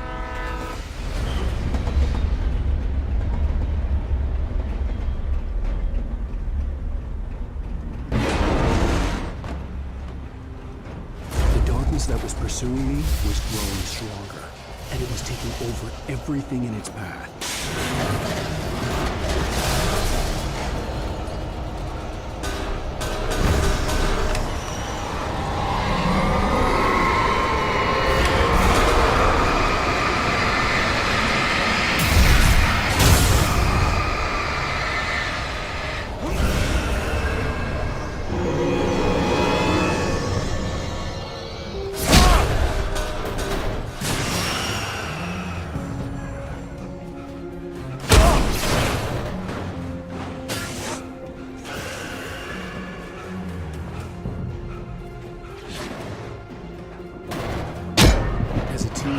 just starting to get interested in writing, Stephen King has been a source of inspiration to me. I thought about all the inanimate objects that had come to life in his books. No one is safe in a good horror story. Certainly not the protagonist. That's what makes them fun. This was anything but. The darkness could possess anything, and it was getting closer.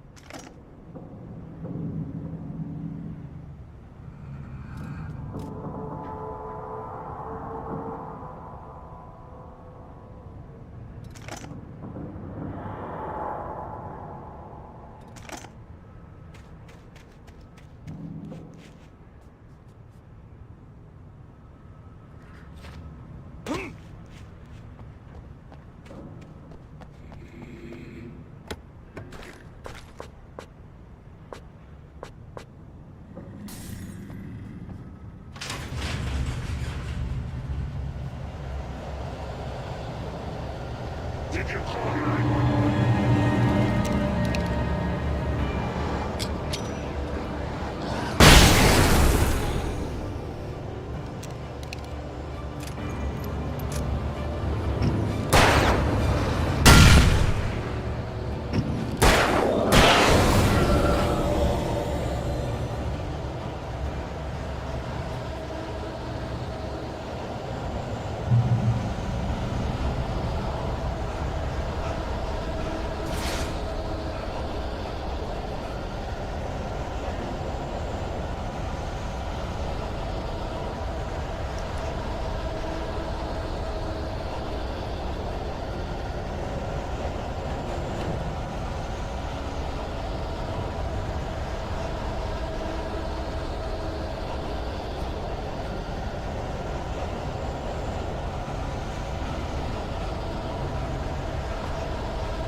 The dark presence can take over almost anything. That includes machinery like vehicles.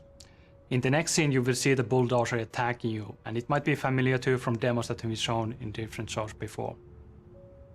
I would like to say that plenty of thought and research went into this, but the fact is that it was basically just a lucky test when we fooled around with the AI and physics. And here you can see the results.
Today, I would meet the kidnapper, and he would give me Alice. I wouldn't give him any other choice. A drowning man. This daytime driving sequence is great to have in the final game, especially considering that it was a source of debate earlier on. It's fairly hard to actually see this kind of sequences, are they actually working or not, before we have the final environment, the mood, the sounds and so forth. Of course now it is great to have in the final game. It provides a very nice change of pace in the middle of episode 3, and it provides great showcase for our technology, our views, and also it's great to see the environment that you usually see in the night, covered in shadows and in fog, in its full glory.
The feel of history and roots is somehow very present in the whole Pacific Northwest area.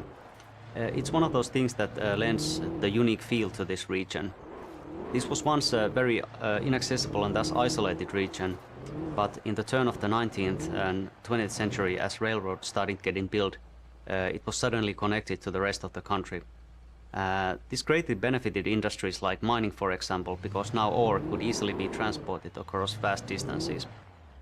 Towards 1960s and 1970s, mining steadily declined, but this area is still filled with all sorts of landmarks and reminders of that once blooming industry. To me, these kinds of things really matter because they are the reason behind why things are and look the way they are. So, long story short, decaying structures like old train carts and mining structures and tipple buildings are really a part of the history of this area, and that's all the reason we needed to include one of those beautiful tipple buildings as a location in the game. As many of its real-world counterparts, it serves now as a museum.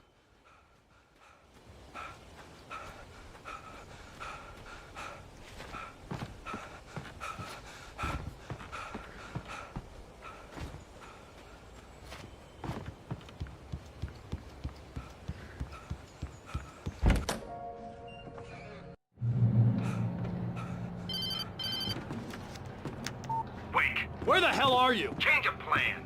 You know where Mirror Peak is? It's a big mountain north of where you are. You follow the path from the mine, you can't miss it. There's a lookout point there. I'll be waiting. I'm through being jerked around by you. You want to see your wife alive? Because if you do, you better watch what you say to me. Do we understand each other? I want to talk to Alice. Yeah, and I want the manuscript. Don't keep me waiting, Wake. Hello? Hello! Ah! I'm gonna kill him! I had to get to Mirror Peak.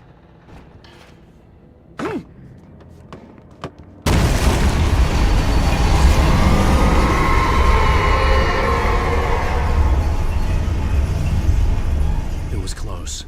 Maybe closer than ever before.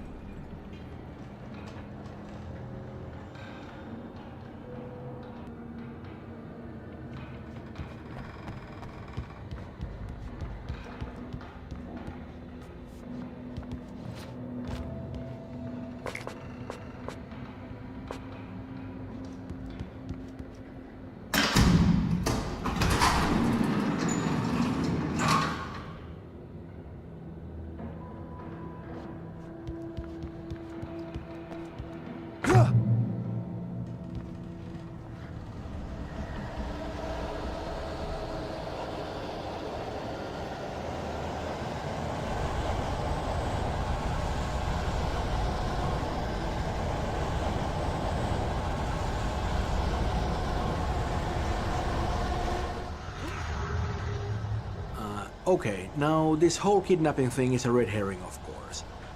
It's just an attempt to manipulate Wake and to get him to deliver the manuscript. The so-called kidnapper, Mott, well, he doesn't have Alice. He doesn't know where Alice is, and neither does Dr. Hartman, the guy who's hired Mott. But they do know that Wake will do anything to get Alice back, so, you know, they use her. They're nice people like that. The problem is that Wake doesn't have the manuscript at all. He doesn't know where it is. He has a couple of pages, but of course that's not enough.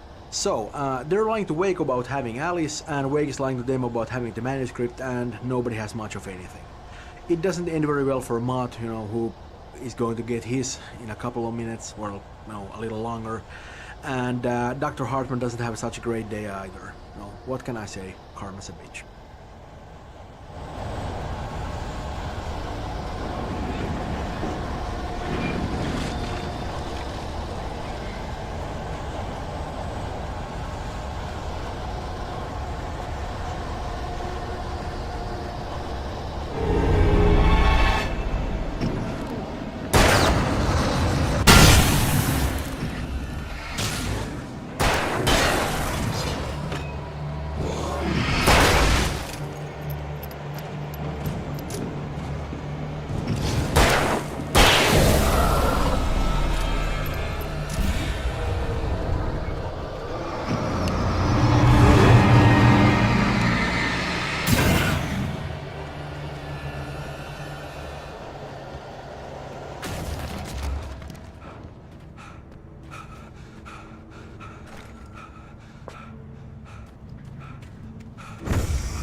The only way to reach the hillside ahead was to go through the building. I had to find a way to avoid electrocution.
There was no way the flashbang grenades were standard power company equipment.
Our technology enables us to have a set of ready-made landscape types that tile seamlessly with each other and can be used to quickly lay out large sections of terrain, instantly creating realistic landscapes.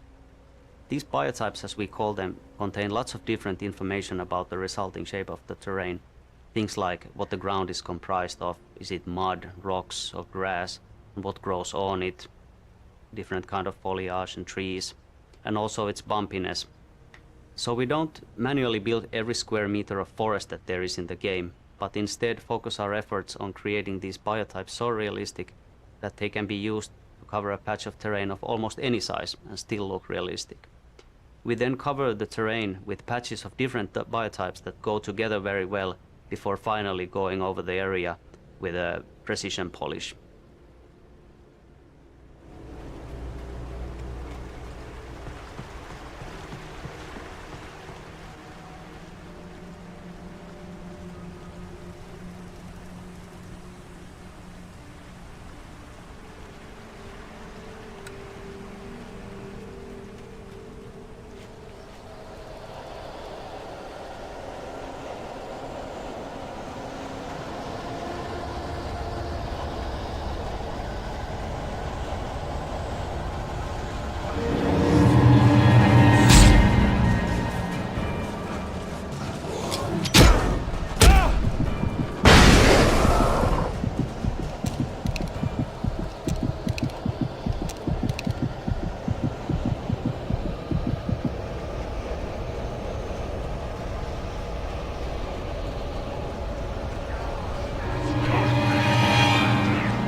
The dark presence was moving ahead of me in the same direction I was going. A cold feeling settled itself in the pit of my stomach. Was it going for Alice?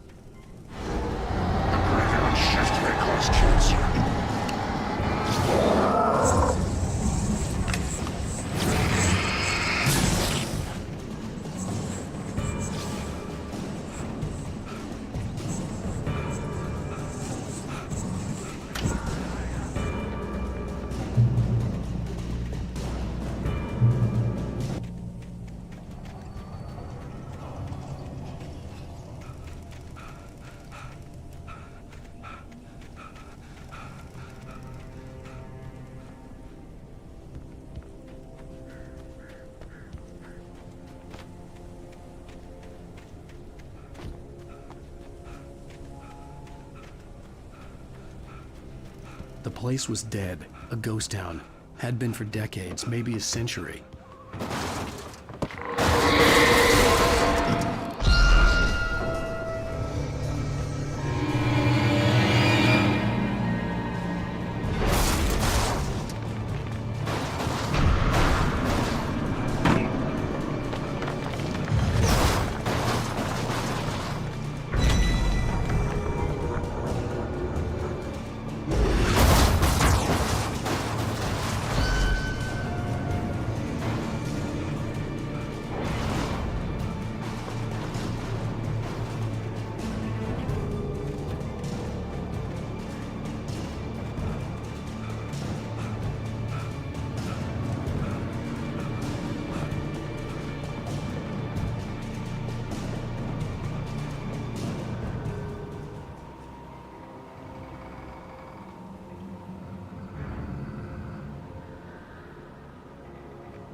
Anything outside of writing is a struggle.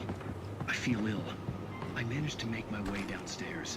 There's a shoebox filled with books and papers by Thomas Zane. It's very hard to focus, but I managed to read some of it. He's a poet, and a good one. He writes of muses and creators summoning fabulous things from a magic lake, using his powers to shape the world.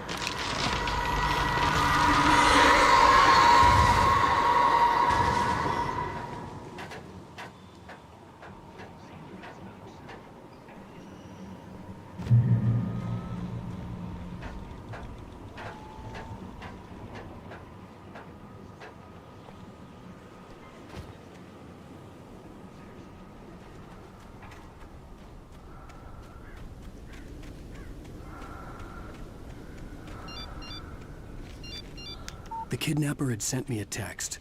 The message was full of spelling errors and insults. It was telling me to hurry up.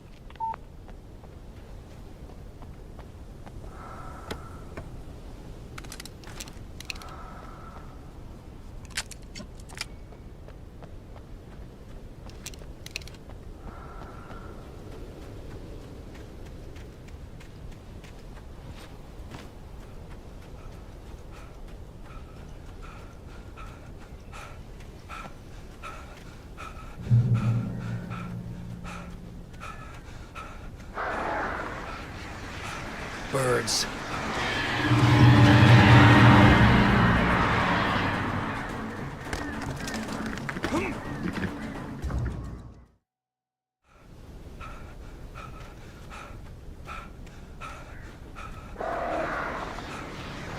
Birds.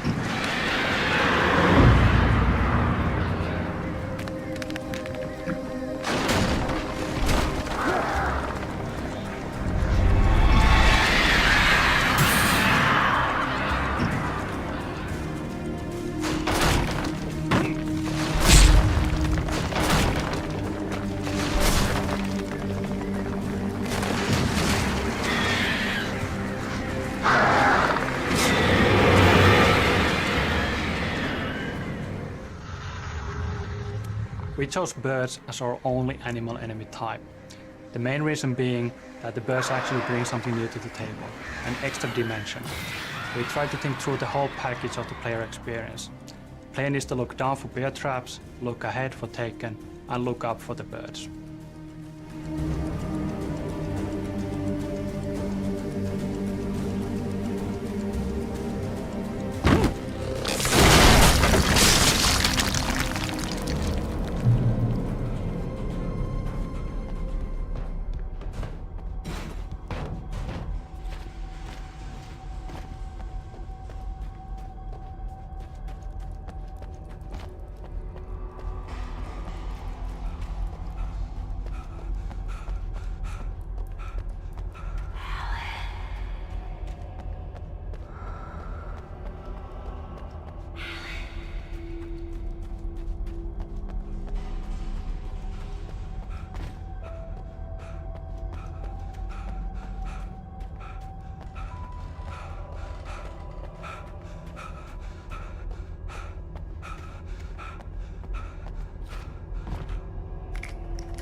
Without warning, the headache stabbed at my brain.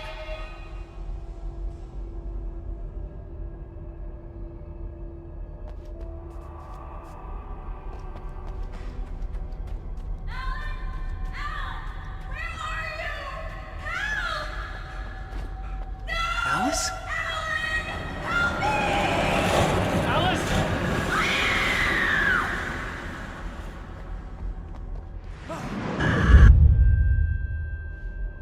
I'm losing it. I gotta get out of here.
The guys who did this mind puzzle, Antti and Tiago, did a really amazing job here. This is, again, one of the cases where we started with a very, very low-key design requirement, just something to occupy the player for a moment. But with iteration, looking at what works, what not, we actually got this, this amazing sequence which does what it's supposed to do. It looks complex, it looks imposing, but it's very intuitive to play, and I hope you actually enjoy going through it.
In a similar vein to how we handle the different types of terrain with biotypes, we have a preset system for weather styles as well.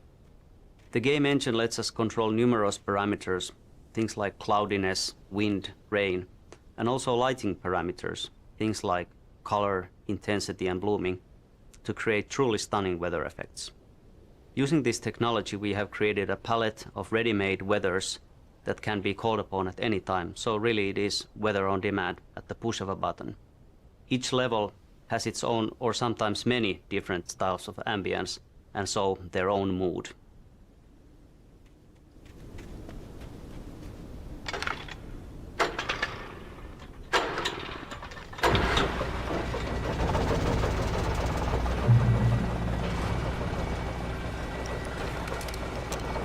Oh, great. Another cable car. Just great.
see Cauldron Lake. I thought I could make out the spot where the island and the cabin had been.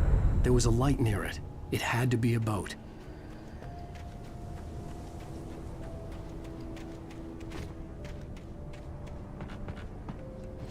I was close now. I had to get there fast. I dreaded what I would find.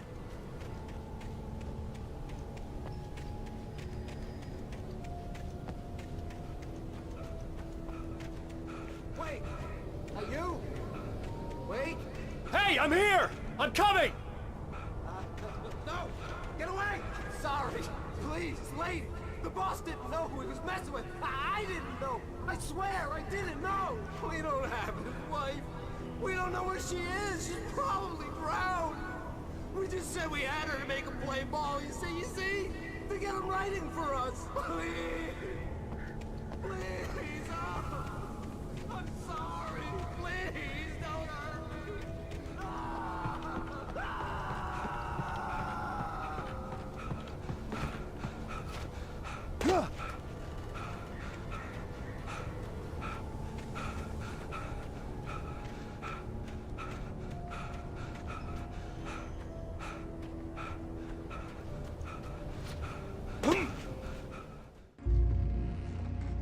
Previously on Alan Wake. Alan. I felt groggy. Whatever Hartman in me was making me numb. As far as the bad guys go, Dr. Hartman isn't the main villain here, but he's probably a little more interesting than the Dark Presence. He's a very smart guy, and he knows a lot about the Dark Presence and Cauldron Lake in general. He kind of presents himself as a pop psychologist to the stars, but that's kind of a ruse. He just wants creative people in so he can exploit them. With Wake, of course, he resorted to a little more drastic measures.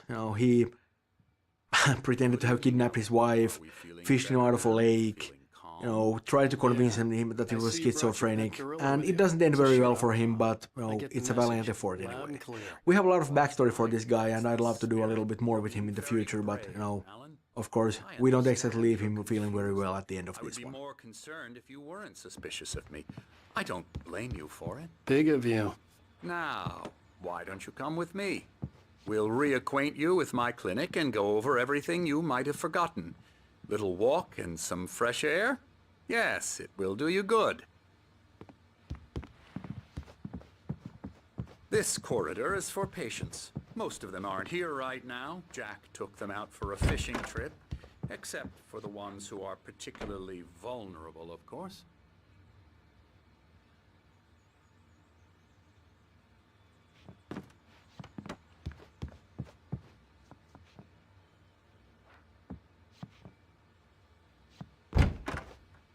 I encourage creativity as a part of the recovery process here at Cauldron Lake Lodge. I specialize in treating artists. I bet you do. Splendid, Alan. I honestly believe we can get this thing under control if we work together. This way, Alan.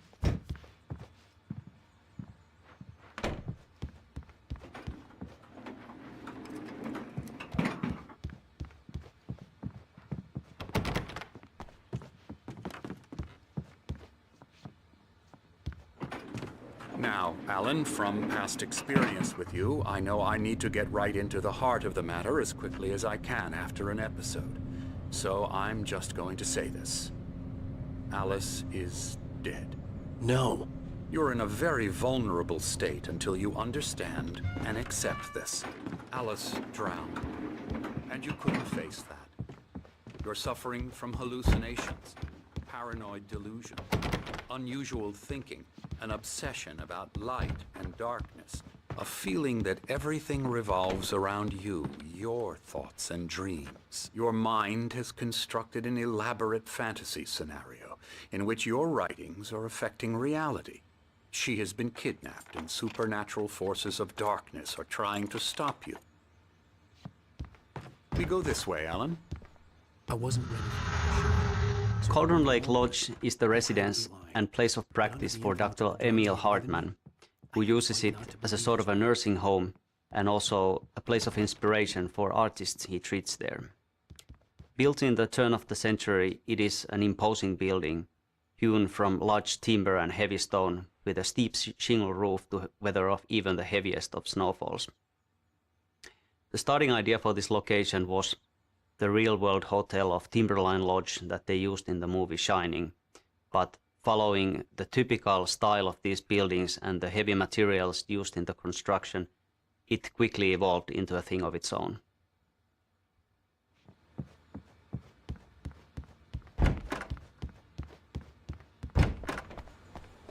It's all in your head. You've been making it up.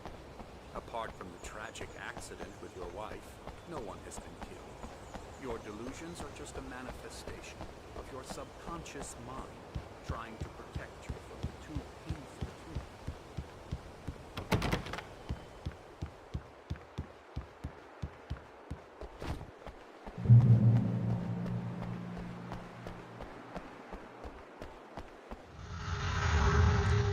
Story-wise, the most important location in the game, Cauldron Lake, is inspired by the real-world location of Crater Lake in Oregon.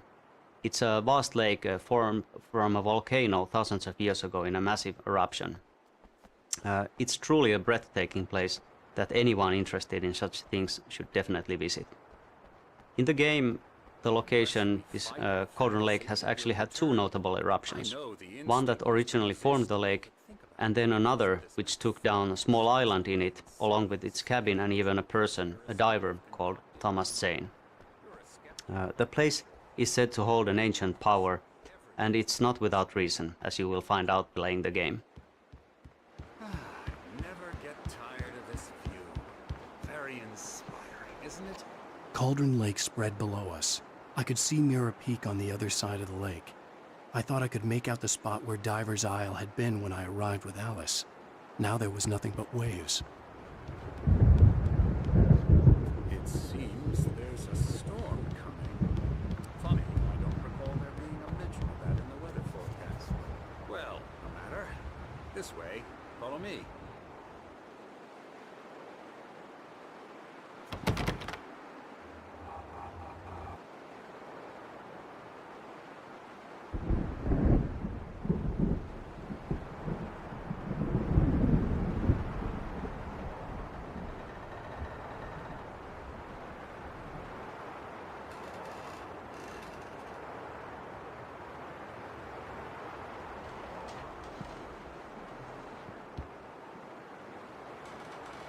Alan, what I'm telling you is good news.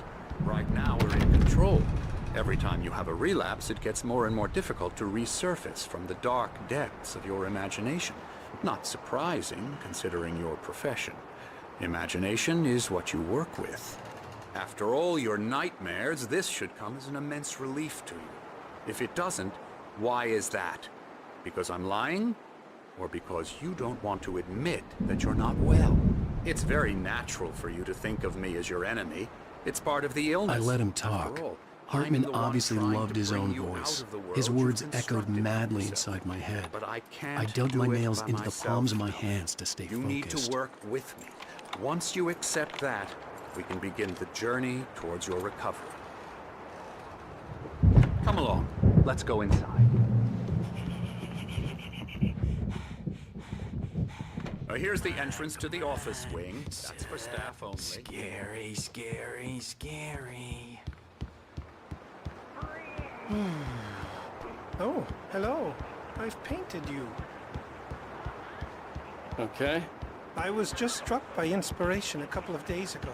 Dr. Hartman wanted me to paint landscapes, and that's what I was doing. But now I've been doing these things. A lot. Emerson, Mr. Wake is confused enough as it is. Yeah, you'd like me to go away so you won't be scared. But you can't just decide what kind of dream you have or when you have it. Emerson. Okay, okay. Sorry. Ew.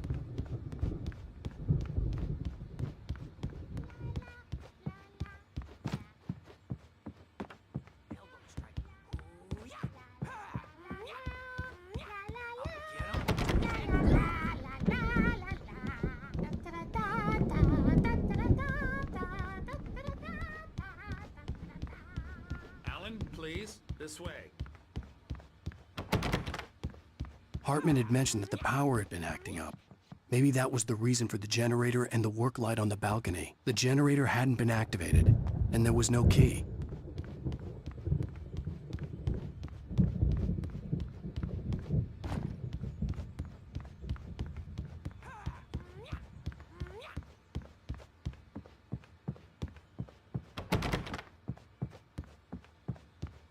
Come, Alan, this way. Now, you might have noticed the typewriter in your room.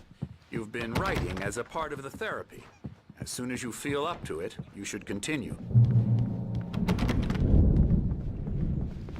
My rheumatism's killing me. There's a storm coming. Oh, what a storm. I hope it wipes this place off the face of the earth.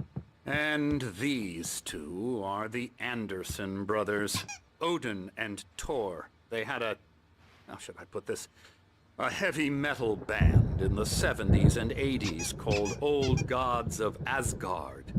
They even adopted new first names to complete the image of Viking gods. After the band broke up, they lived on a farm nearby. They are, well, in advanced stages of dementia. They're well cared for, TLC and all that. There's nothing more that can be done. I'm afraid that the rock and roll lifestyle has left its mark. Oh, that won't do.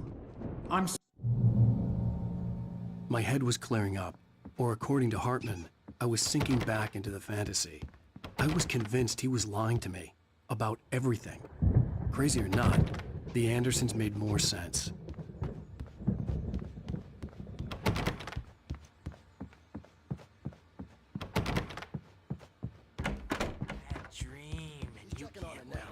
Yeah, good thing he's not overreacting or anything. Well, he's the boss. I may need a hand here later on, Birch. The storm's bound to make you-know-who jumpy. You know how they get. The doors were locked. Hartman and the nurses would have keys, but there was no way to get my hands on them. Hey, Wake, why don't you humor Dr. Hartman and give the writing a shot, huh? Typewriter's in your room. You can get to your room by those stairs, Wake. Something's wrong. I'm not myself. It's hard to think. There's a shadow inside my head. I can only... I didn't know what the chaos was all about, but it could be my only chance of getting out of here. Where the hell did he get a damn hammer? I don't know. Hammer's up. Here's a friendly poke from your little wench. Oh, afraid of the crazy brothers, are ya? Not so weak now, Sinclair are looked we? bad. That wasn't a love tap. The crazy old fart hit her hard. things are If she was one of unraveling Hartman's fast, goons, aren't they, she had it coming. I had to get to Hartman's office. He had taken all my manuscript pages. That's where he'd been keeping them. My storm. I'm taking it. Come out and play the music first. It's time to pay the piper. We're on a comeback tour, baby.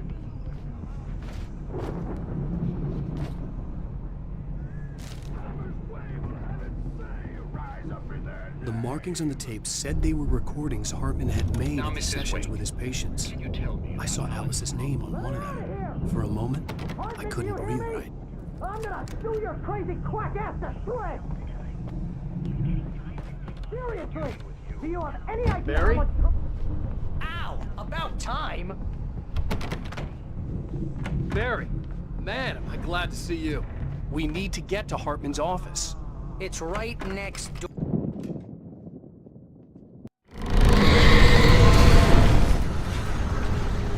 The Haunted House sequence went through a lot of iterations during development. We had as extreme routes as Alan Wake actually going behind and below the lodge on the mountain cliffs and fighting against possessed patients. Eventually it was great that we focused on the poltergeist events because it allowed us to create a nice chain of smaller, light-based puzzles, and it also wrapped up really nicely with the big poltergeist fight in the main yard.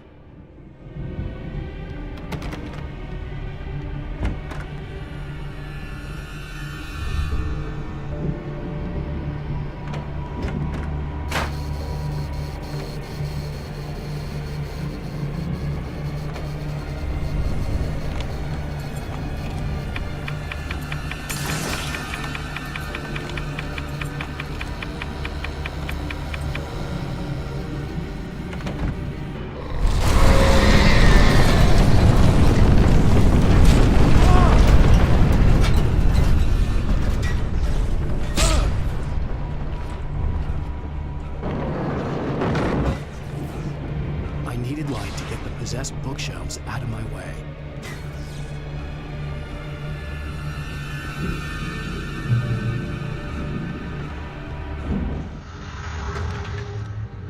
As the Dark Presence attacks the Lodge, we are seeing an escalation in its power and aggressiveness. Maybe even some frustration. It's now been chasing you for quite a while and with little success. And now that you are on its home court, so to speak, it's literally throwing stuff at you left and right. It's a good thing that the Lodge is built to handle heavy storms, or otherwise it might come crashing down on you with all the furniture that's flying around. This scene is kinda like an action puzzle where you have to react to fast-changing conditions and find your way out of the building before it's too late.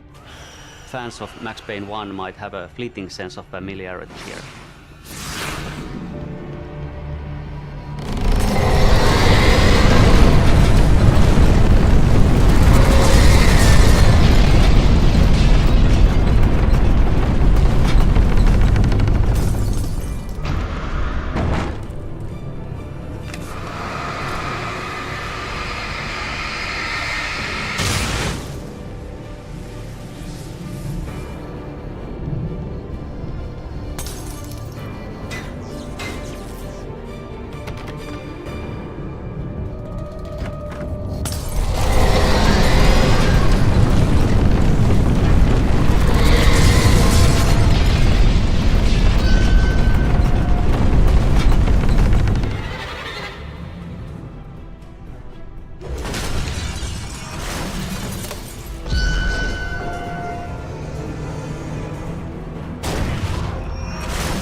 but the gate's locked. You're gonna have to go through the hedge maze over there. Barry, I don't have a light. Take this, Al.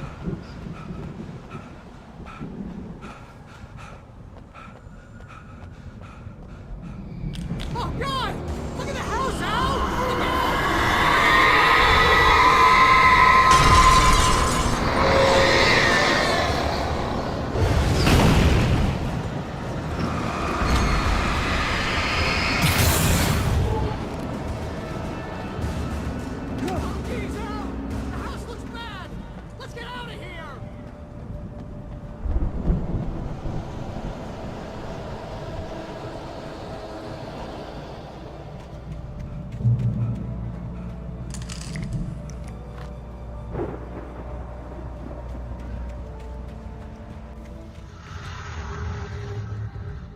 Originally, the hedge maze actually was a circular shape. It looked great from the aerial shots, and everything was pretty good as long as you actually didn't go in there. But playing a maze with all the corridors in various curves just didn't really work, and we then went with this more traditional setup.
We don't want any fighting. It makes me...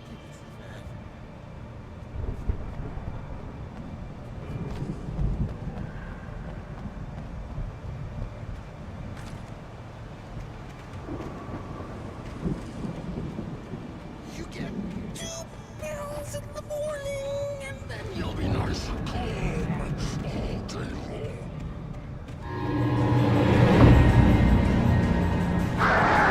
You get 3 pills in the evening.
Let's get out of here. Can you open this gate? Maybe. Barry! Well, I slammed it shut when the nasty showed up, and the key fits kind of loose in the lock, so, Barry! I'll find it! Don't worry about it!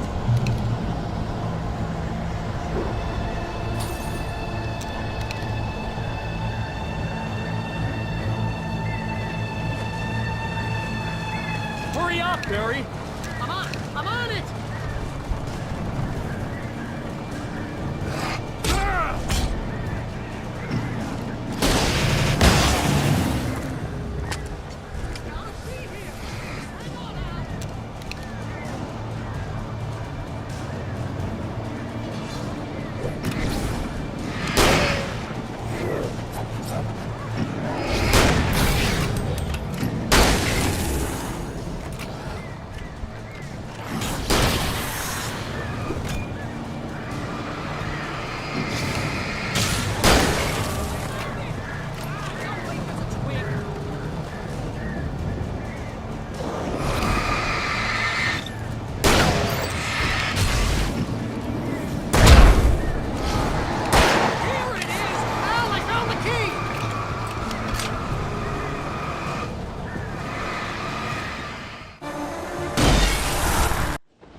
I had lost my gun in the crash. Barry was nowhere to be seen. Barry! Barry! Oh, man, you're okay! Jeez, it's good to hear your voice! I was trying to get out of the car, but the ground gave way. Here we have, once again, a twist to the gameplay. We actually take away the light, the main tool of the player. The point of this scene is to demonstrate how utterly helpless Wake is without his light against the forces of darkness. There really isn't any other option here but to run or die.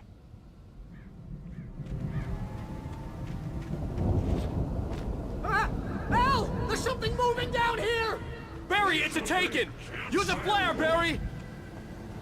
Woo! Yeah! Barry, are you alright? I'm good, Al! I'm great! Guess you never messed with anyone from New York City before, huh? This area is the Anderson farm. In the game we have these two goofy guys called the Anderson brothers. They used to live here, but with time they have gone a bit funny in the head, and now they spend most of their time at Hartman's clinic, although they do wander off all the time. Yeah, they were in a band called the Old Gods of Asgard, and they actually pretended to be Nordic gods. And that whole rock and roll lifestyle thing was just a little bit too much for them. And it probably didn't help that they actually made their moonshine with water from the Cauldron Lake. These guys are nuts. Yeah, but this is a really cool location.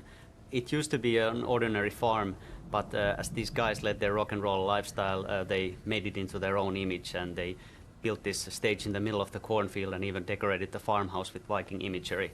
They had some serious parties here. This whole Viking thing was like a lifestyle for them, and in the end they started to believe in their own characters. Unfortunately, it went a bit too far, and they woke up the Dark Presence with their music. Yeah, this all took place not long after Zane had managed to put the Dark Prince down in the first place, and the Dark Prince really messed with their heads. That's another reason why they're so crazy. And eventually they managed to put it back down, but unfortunately they didn't really do a very good job of it. And I guess that's good, because if they had, then we wouldn't be having a story here at all. That's true. These guys really aren't that good with details. They sort of let the Dark Presence hanging in limbo, kind of like waiting for somebody to come along and put it back into business. Cue Alan Wake. Oh yeah.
needed a light to destroy them to get through.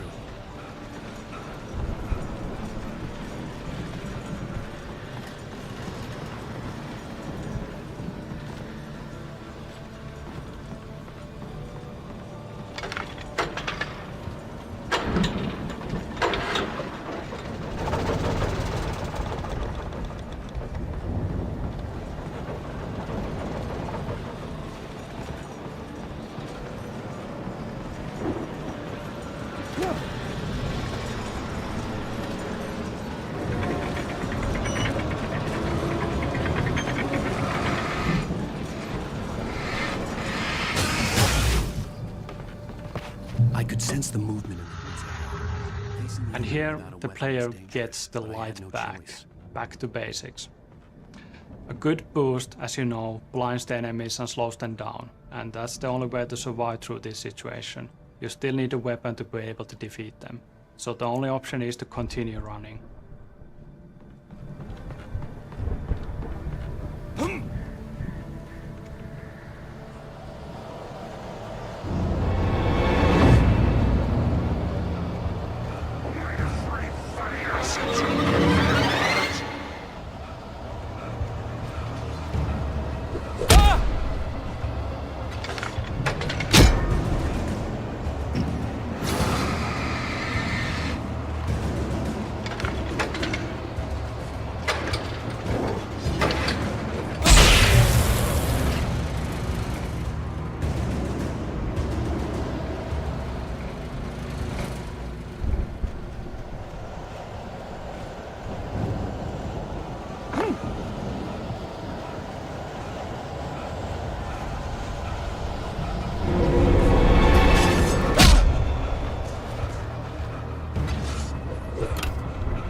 Was driving away from the farm, headed in the same general direction as I was. For all I knew, it was Barry, caught in the consequences of leaping before looking.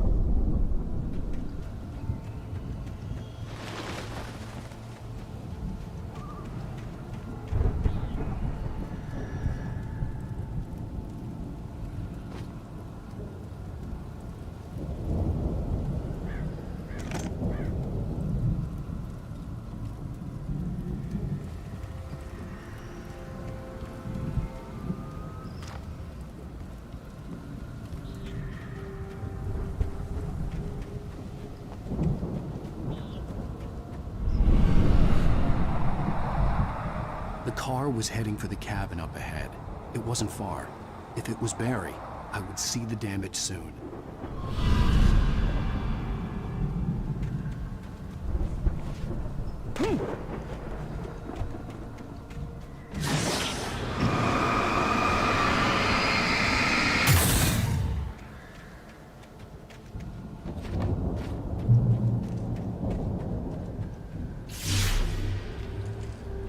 I'm trying to deliver each page to the right time and place. I'm trying to show you how the story goes. I had seen glimpses of the light before. I had seen it in my dream. It was a strange spaceman or a diver in a bulky suit. He was the one who'd been placing the pages on my path.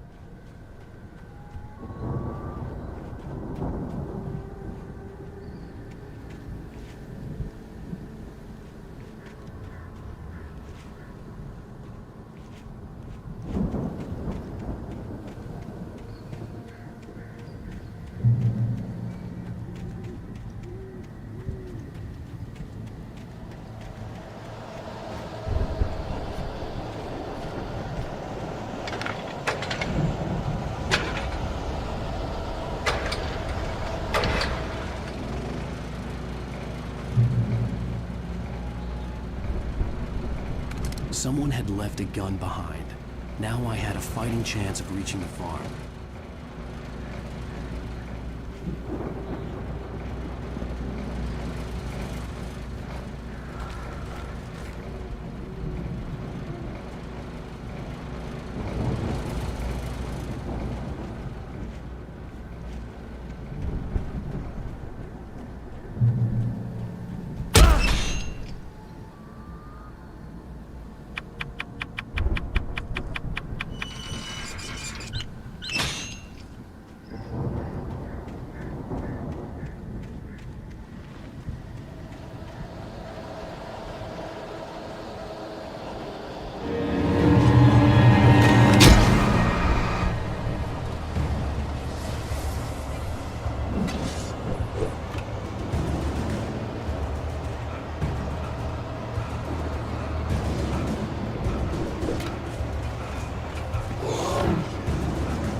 The journey from the crashed car, the second one we have in the game, up to this hunting cabin has been fun to develop.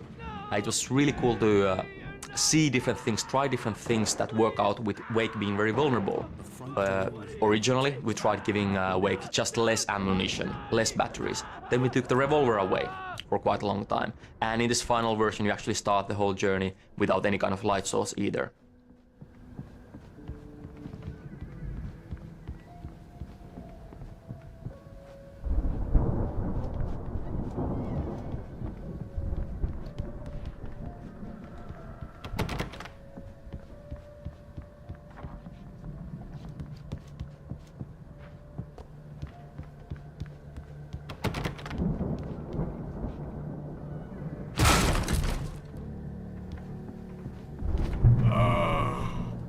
I know you.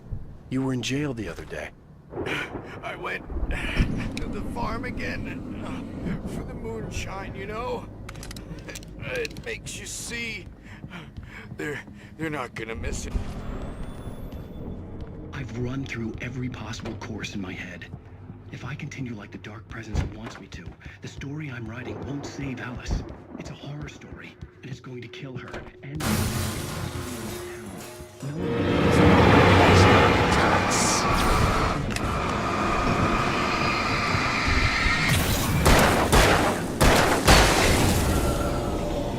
Let me guess. Danny, huh? I'm going to change this. I'll escape. I've written myself into the story. I'm now the protagonist. This feels like a terrible risk, but it's the only way to save Alice. I'll be bound by the events of the story just as much as anyone else who's been woven into it. The story must stay true to the story. The farm was still a good distance away. I'd need a car to get there fast. If Barry wasn't up here, he was probably in trouble.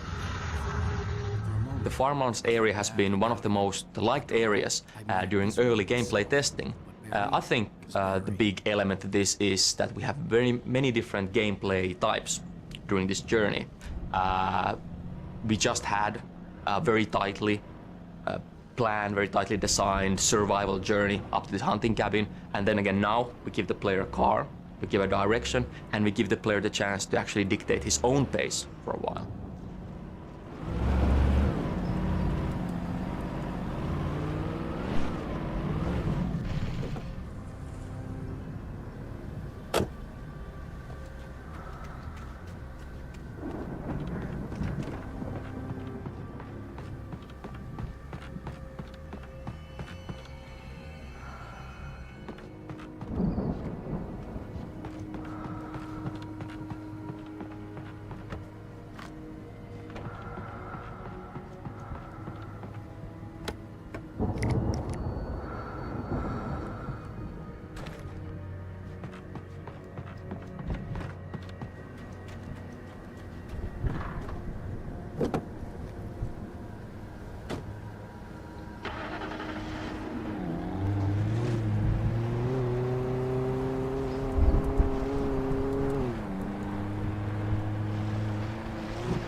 I'd known the brothers used to be some kind of rock stars, but it hadn't really sunk in until I saw the stage.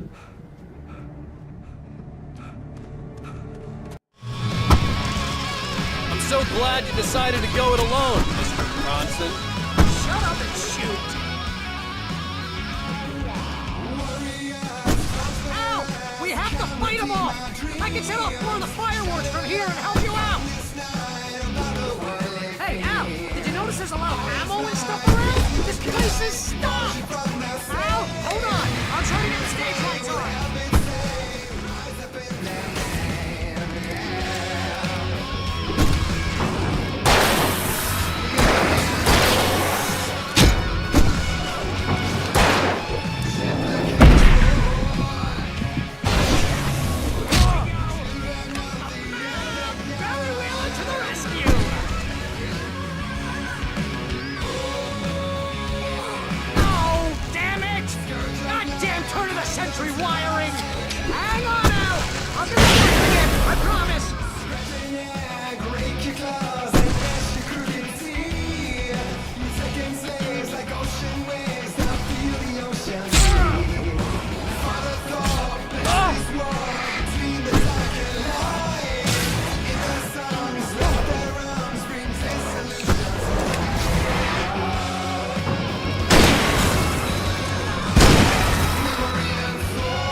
keep doing this to me!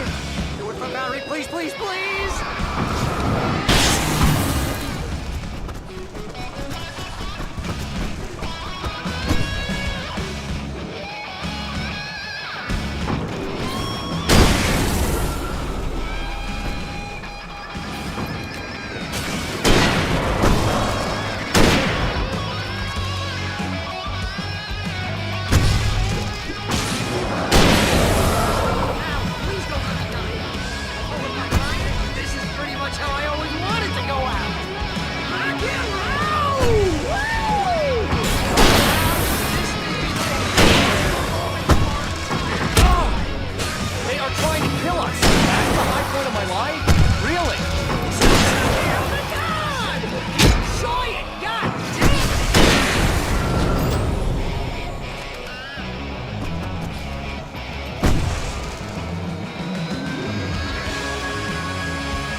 Bright Falls, rock and roll capital of America. Children of the Elder God, what a great song to kick ass to. I think the whole stage fight sequence is going to be one of the most memorable moments for a lot of people, simply because it's just such a ridiculous action-packed sequence.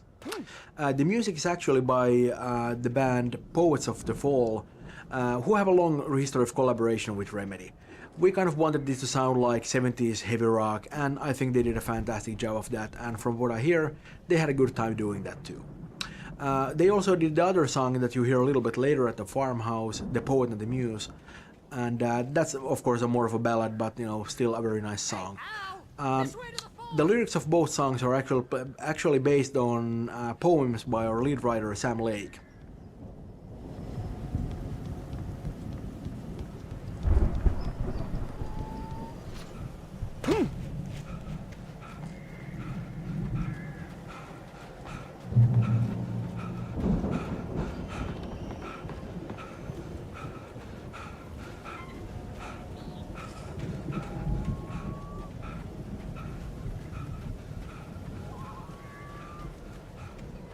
See, bestseller? No reason to worry. Your cutout's good as new, right where I left it. I'll come back for it once we have the place secured. Yeah, that's been my biggest worry all this time.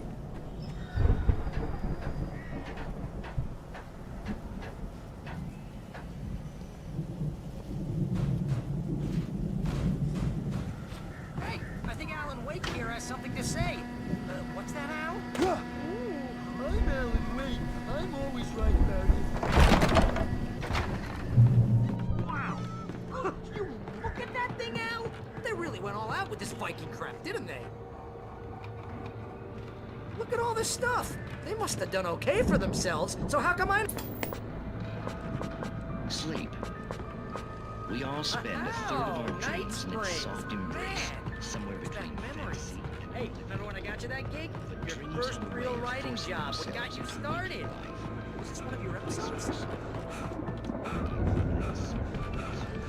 The Viking boat looked imposing, almost like a battering ram. That's by someone else.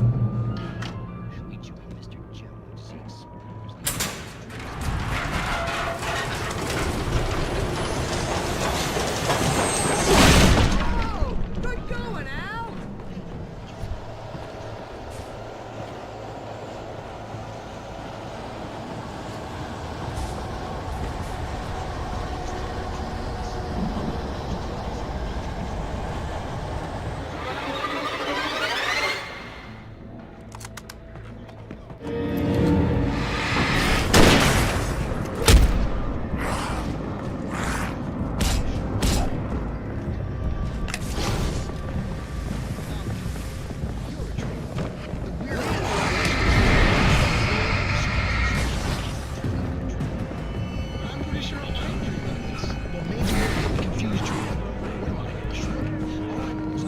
Cutting across is hard work. I think we can make it through here, Al!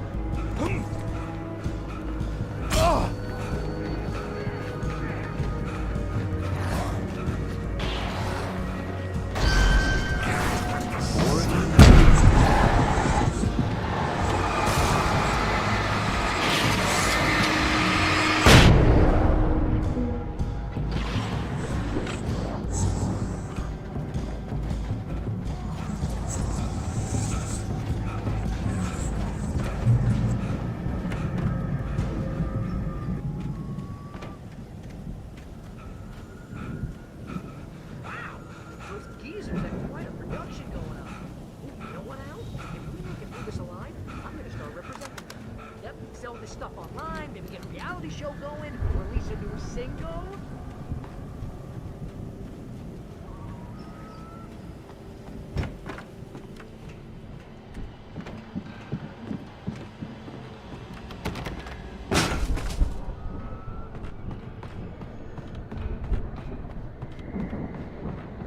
Be careful, Al!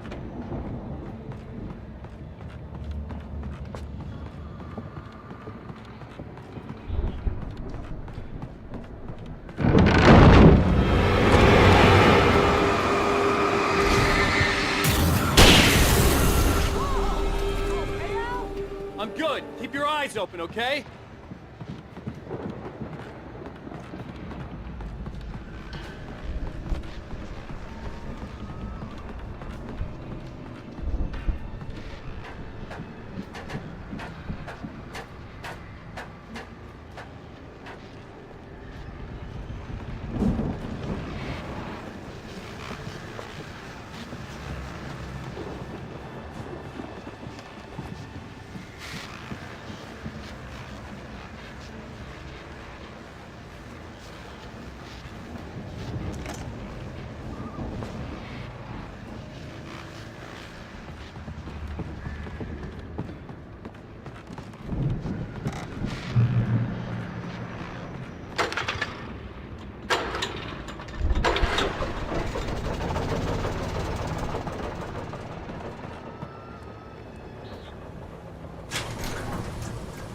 I could see the building that had to be the Andersons' home on the other side of the field.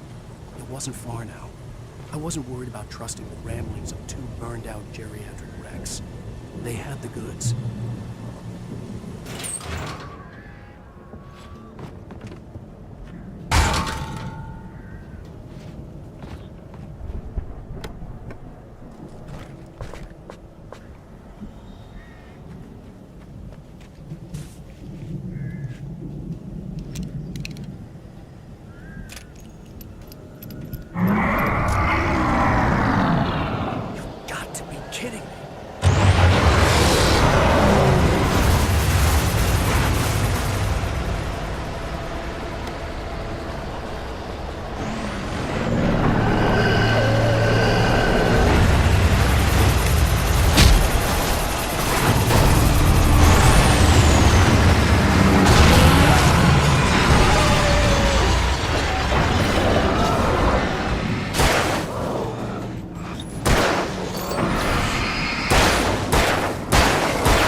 Is that you out there, buddy?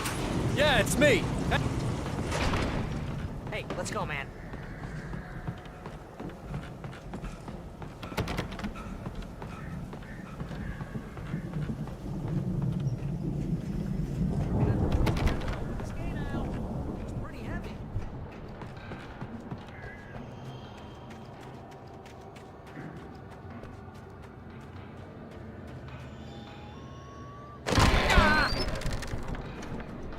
Hey, I think that's the farm on the other side of the field. We're almost there. This farm is a crazy place for crazy people. We should feel right at home then.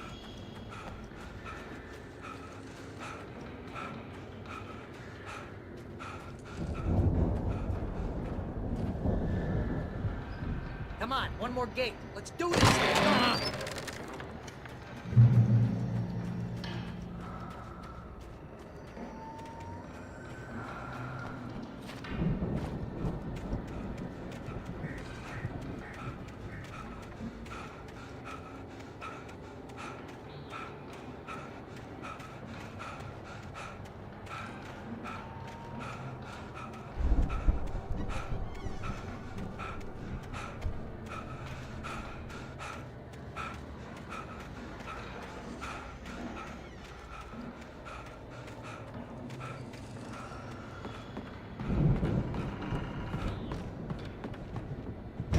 Lights are out. Guess we better check the fuse box.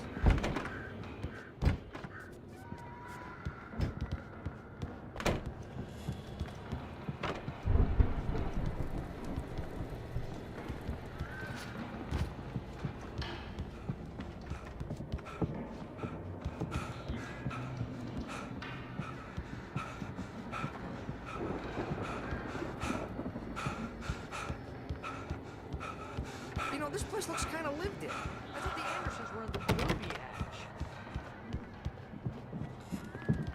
Yeah, I don't think they keep too close an eye on them at the clinic. They seem to slip away a lot so they can get wasted. No kidding. Those guys sound awesome.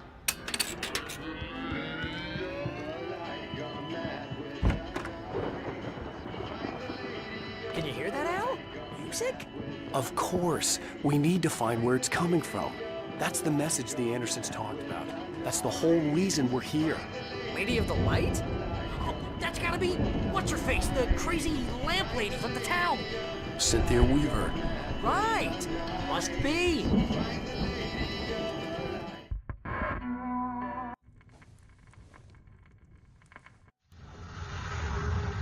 From the story point of view, this is a tremendously important sequence in the game. This is kind of where we reveal everything that happened during that missing week, and it's a kind of a, you know, a dream sequence or a time traveling trip, you know, something that's brought on by the Andersons' mystical moonshine. And it doesn't really matter whether Wake is actually literally there or if he's just observing things through some sort of a, you know, memory form or whatever. He's there and he's seeing what's happening. For us, this was a kind of a show don't tell kind of a thing, because we could have turned this into a very long cinematic, but we kind of wanted the player to be able to observe things. Whatever power had brought me back to this night at the lake was also stopping me from leaving. I had no choice but to see it through, to find out what had happened.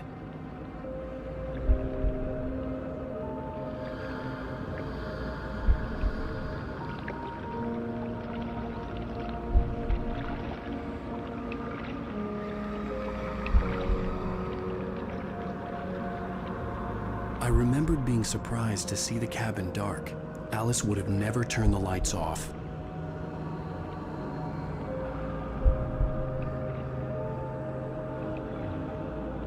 Beyond this lost memory, there was nothing. I had to follow the footsteps of my past self to find out what had happened that night.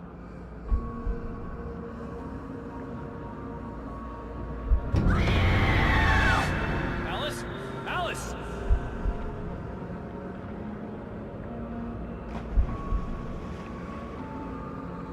I remembered thinking I caught a glimpse of her form underwater, sinking into the darkness. Diving after her was the last vague memory I had of that night. After that, the next thing I could remember was waking up behind the wheel of the crashed car and finding the first pages of the manuscript.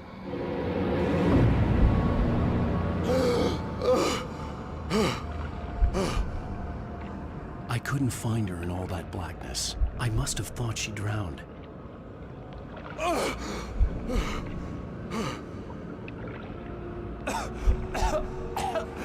Alice! Jagger had Alice, and so she had me. Alice!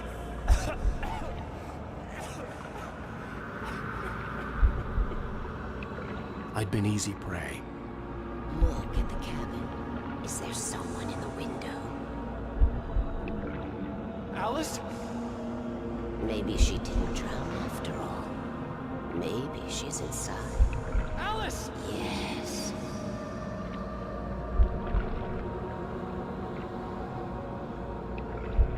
The dark presence had touched me. She had dug her nails into my brain and used me, made me her puppet.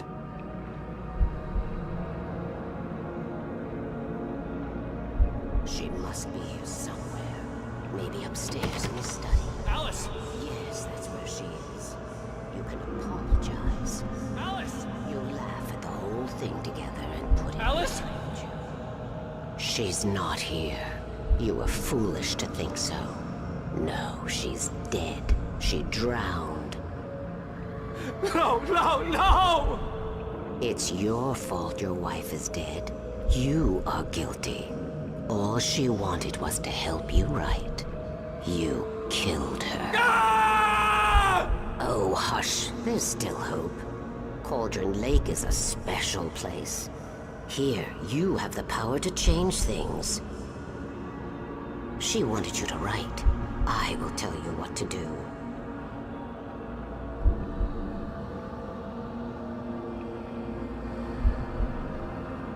You can write her back. The story will come true, and all will be well again. She had Alice, and the manuscript was the ransom for her.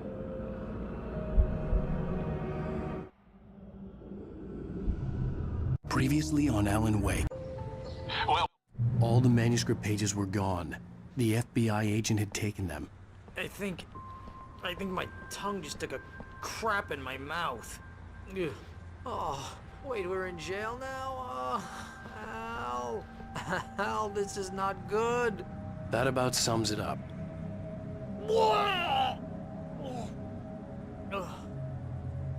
Oh, I am never drinking again. I need to talk to Weaver. She's the one in the song. The Lady of the Light. What, the crazy lady?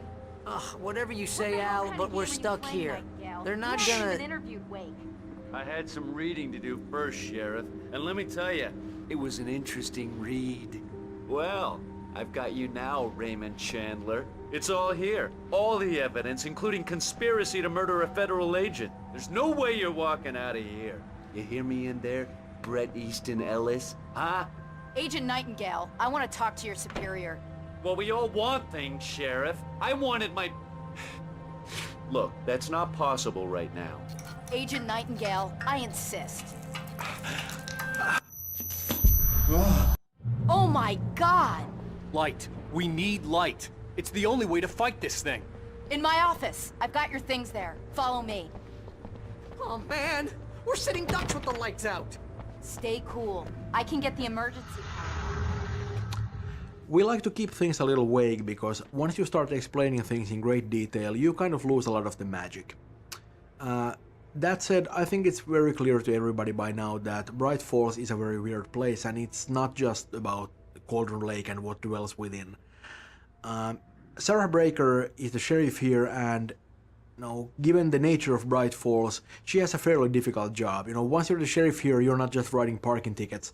You're actually responsible for the entire community, and that's why her view of this whole thing is a little different than Wake's, because you could say that Wake's goal is a little bit selfish because it's all about his wife and his marriage, and Sarah is a little bit more community minded because she's really fighting to save Bright Falls from this threat.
your things. Wake, what do I need to know? What do you need from me? They can be hurt in the light, only in the light. And I need to find Cynthia Weaver. She can help me stop this. Light. Check. Cynthia. She lives in the old decommissioned power plant. I can get you there pretty quickly in the rescue chopper. Come on, let's get back to your friend. Wheeler, I need you to stay here. What? No. We're going to fetch our ride, but I have friends who need to be warned about this, and I can't be in 2 places at once. I need your help. Well, okay. Here's a list of people and phone numbers. I need you to call them and tell them you have a message from me. Night Springs, okay? They'll know what to do. Night Springs? Like the TV show? Gotcha. Oh, hey, that radio guy is on the list. Maine. Who's Frank Breaker? He related to you? My dad. Hey, is this like a secret society? Can you do this? You'll be safe here. The backup power's on. These guys need to be alerted, just in case we don't come back. You'll come back for me though, right? As soon as we get the chopper ready. Thanks, Wheeler. I owe you one. Okay, let's go, Wake. Through the back. My hangover wants a pizza. You think there's any way I could order one, Al?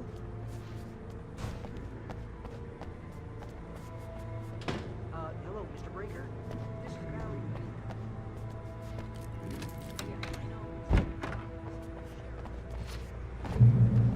Oh, hell. Whatever took Nightingale must have broken the gate controls. We can't reach the gate's control box from here. We need to get to the other side over the rooftop. I'll go. I'll open the gate for you once I'm across. You stay here in the light and cover me, Sheriff, okay?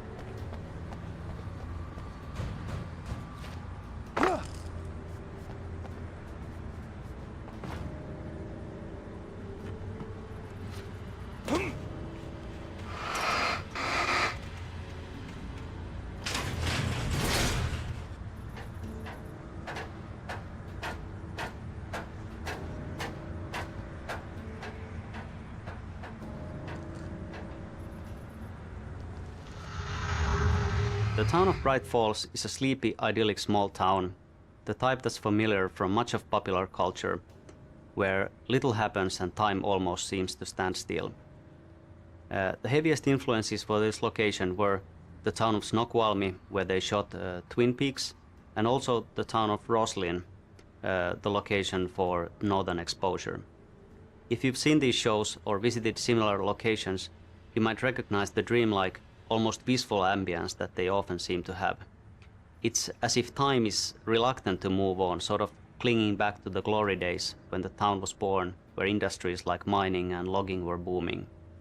It is genuine Americana, and I think we have captured it quite well.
Hey, Sheriff! Your password. Night Springs? What's that all about? It's a stupid joke we have. That Bright Falls is the original inspiration for the TV show. This town can get weird at times. Never this weird, though. You need to bypass the damaged control box. What am I, an electrician? Hold on!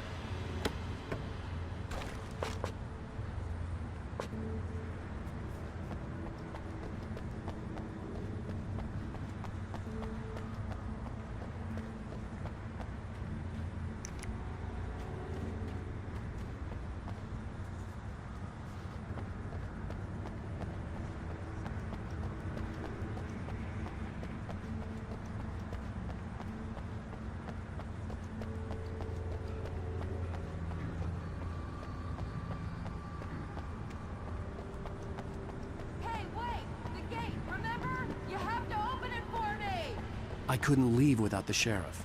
She was my ticket to Weaver.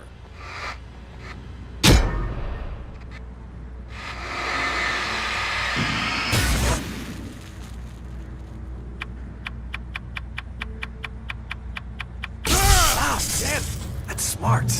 Good job, Wade. Okay, stick close. Our first stop is in Town Hall. The keys to the chopper are there.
Bright Falls was a very, very challenging location to really develop, to get all the paths and all the branches of the journey to feel natural. The town was designed and built quite a bit earlier than we actually settled upon the final storyline twists and the specifics what actually happened there.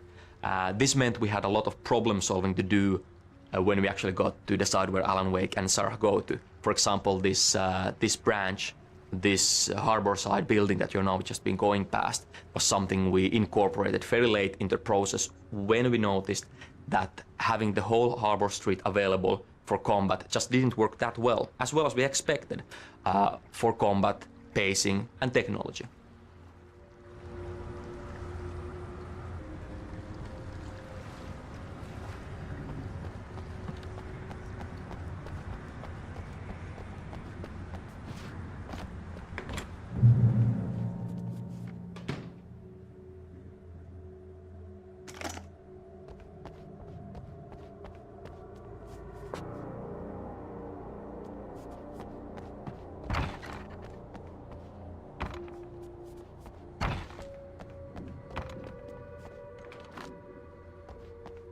I'm gonna want explanations, you know. For example, what the hell happened to Rose?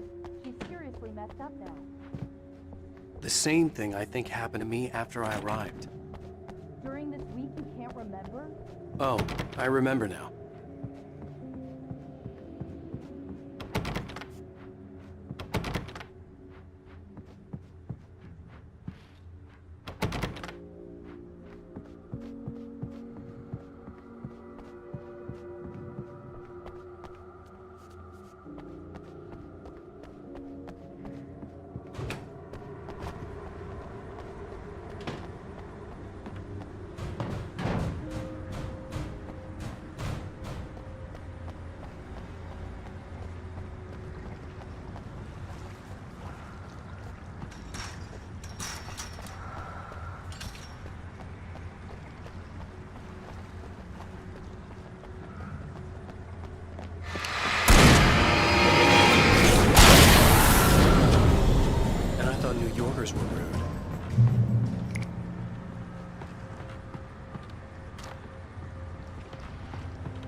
Right there.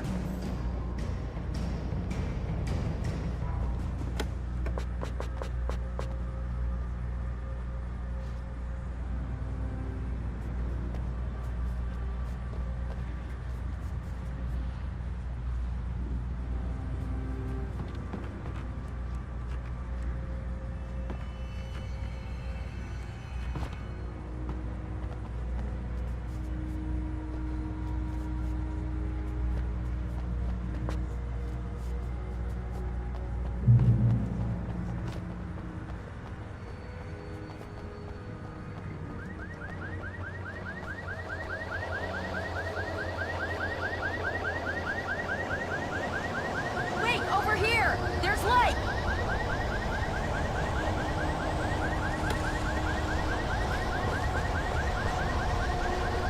I have a key. Watch my back, Wade.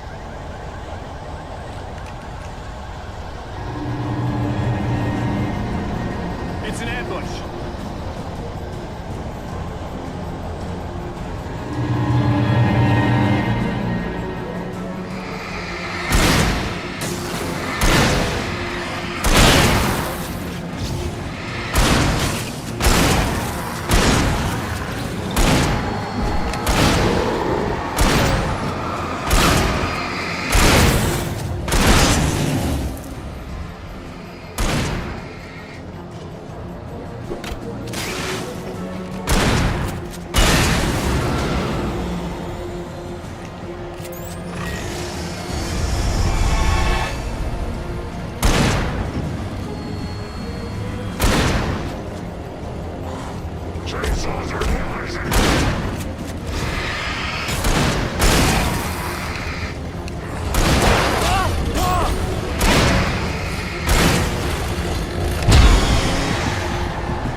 Let's go, Wake.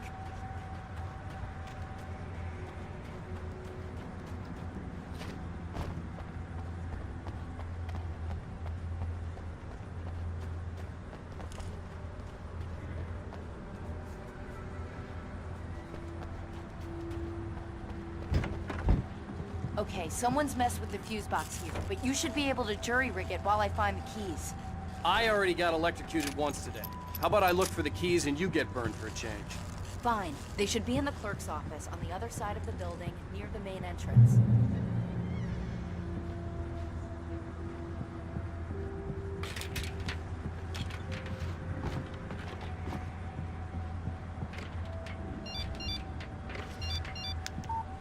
The message was from Barry. He was getting worried at the station. He wanted us to hurry.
Okay, Sheriff, I got the keys.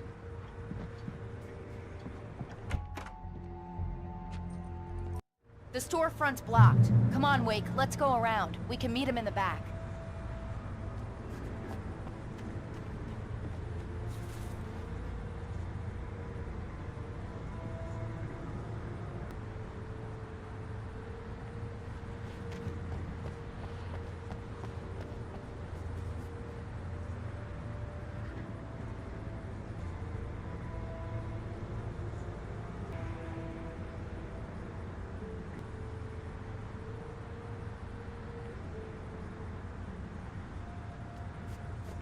Barry? Barry! Can you hear me? Are you okay in there? Yeah, I'm cool. Don't worry. I'll find another way out and meet you two out back. Are you sure? I'm fine. Besides, there's all sorts of useful stuff in here. God, I didn't touch that. I wasn't anywhere near that.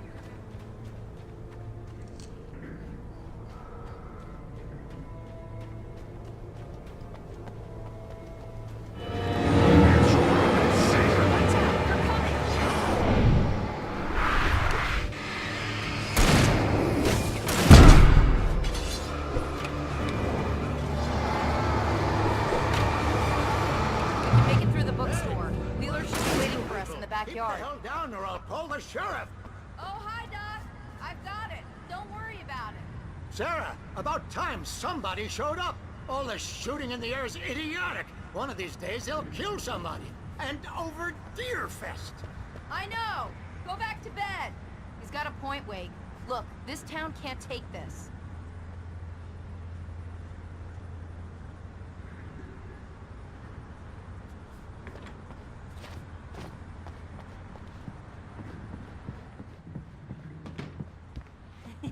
They're really taking advantage of your presence here, Wake. I heard they're selling a lot of your Alex Casey books. Right now, I'm not a big fan of my own writing.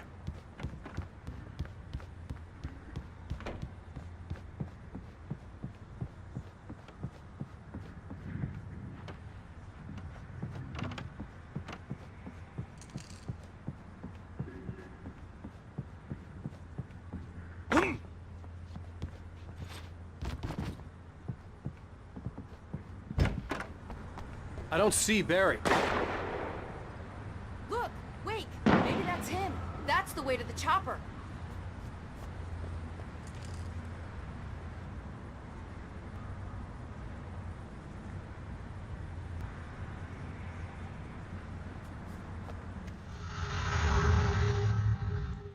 Even though for a town Bright Falls is quite small, as a gameplay location it is huge. There are many buildings and many of them have interiors or had them at some point when earlier story revisions so required. As many large gameplay locations, it has been through countless of revisions and iterations, and unfortunately not all the cool stuff that there once was survived. If you think about that simply in terms of time lost making something that eventually didn't make it in the game, well, it's simply a lot of wasted hours. But actually, all those changes simply served to make it richer and more varied. It's the same way that real towns actually acquire their appearance. You could say that the process has actually given it a small history of its own.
gonna give Pastor Howard a piece of my mind about this lock.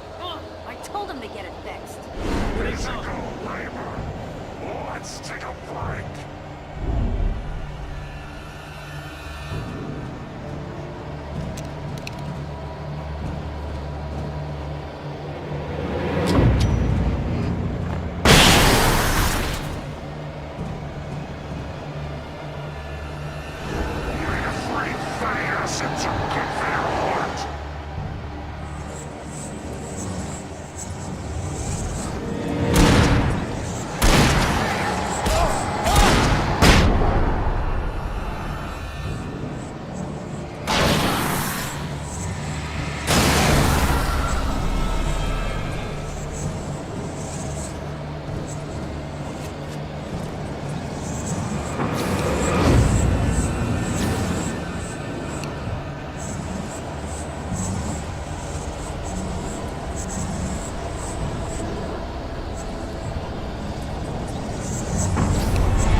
Okay, it's open. Let's go, Wake.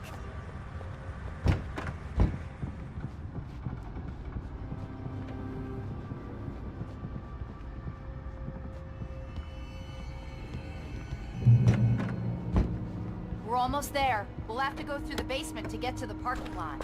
Yeah, there's no way going through the crypt will turn out to be a bad idea.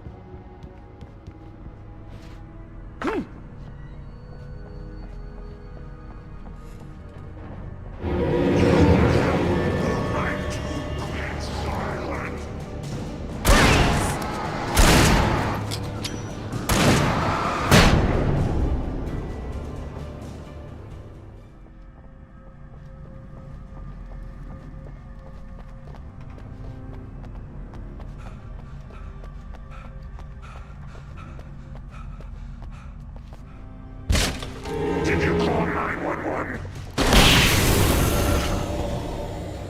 Guess that one saw the light, huh? You didn't like that one? A tough audience. Well, I got plenty more. What are the Christmas lights for? Protection, man. Like garlic against vampires. Vampires. The helicopter's just across the parking lot and up the hill. Come on!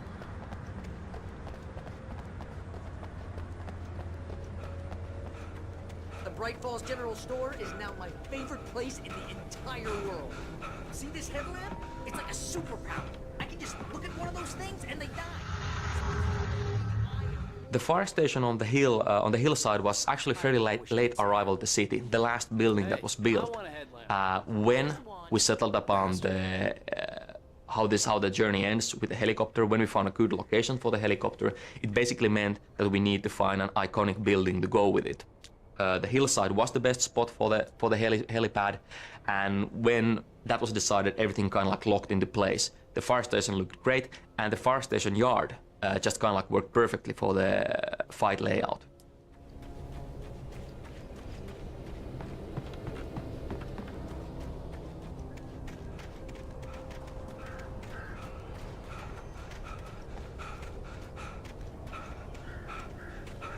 Someone throws a damn school bus at your head and you're about to take a helicopter ride with someone who may or may not have a pilot's license. Or a weird departure.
This warehouse is filled with gas bottles. They can be used to dispose enemies without using the flashlight at all. Just shoot the bottles so that they explode. But be careful that you don't get hurt by yourself. The same thing applies to the transformer yard which comes after the warehouse. They can use booster bullets to force enemies into electric cables.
Glowed in the night. It was close, but I had to find a way across.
This area is all about electricity. We're actually in a huge dam complex right now. What we're seeing across the river is the power station. The actual dam is higher up in the mountains, and right now we're in the transformer yard area. Pacific Northwest is filled with places like these power stations, and we just had to have one in the game. Yeah, and since you do need power to keep the lights on, it's kind of fitting that this is actually a very important part of the story. Yeah. But it's a little odd, don't you think, for an old lady like Weaver to just manage this whole complex by herself? Oh, hell no. That's how they roll in Bright Falls. But it doesn't hurt that it's also a visually stunning location. Yeah, you can really see far from the top, and that's an excellent opportunity for us to flex the engine and show what it can do.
recognized the logo on the box. I'd seen the version of it painted all over the town, signifying hidden caches of supplies.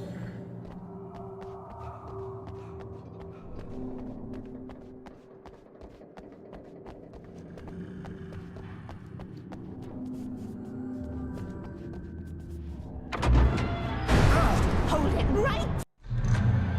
It's in the well-lit room.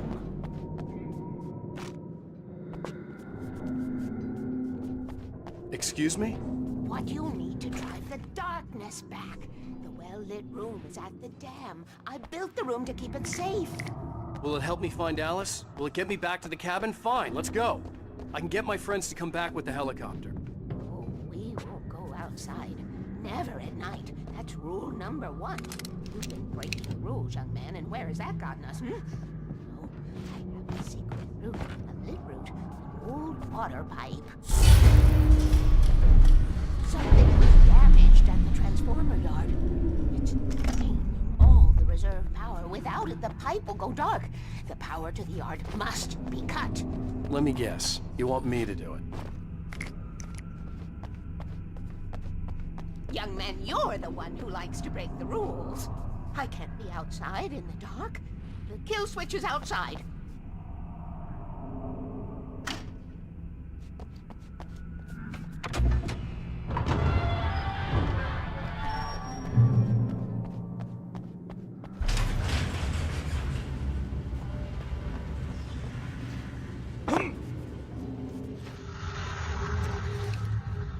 Another example of gameplay growing from fairly small designs was this journey to cut the power to transform a yard. We had just a bare minimum bonus version in place for a while. Wake goes outside the power plant, flicks a switch, done.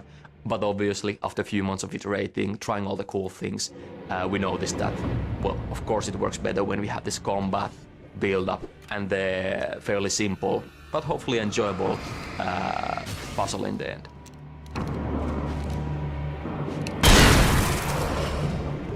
Weaver had sent me to cut the power to the transformer yard. I was willing to do grunt work for her to get her to help me. I hoped Weaver was dependable. I'd stumbled into this crazy world a little over a week ago. She had been living this insanity for decades.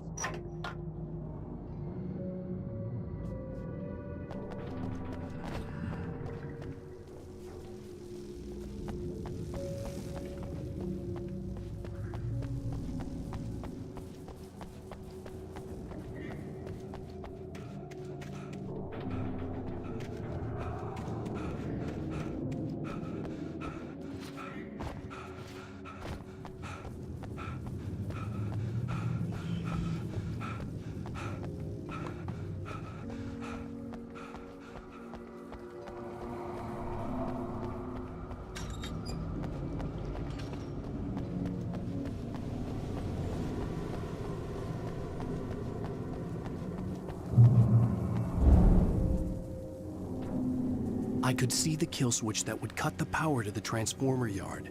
Now I had to find a way to reach it.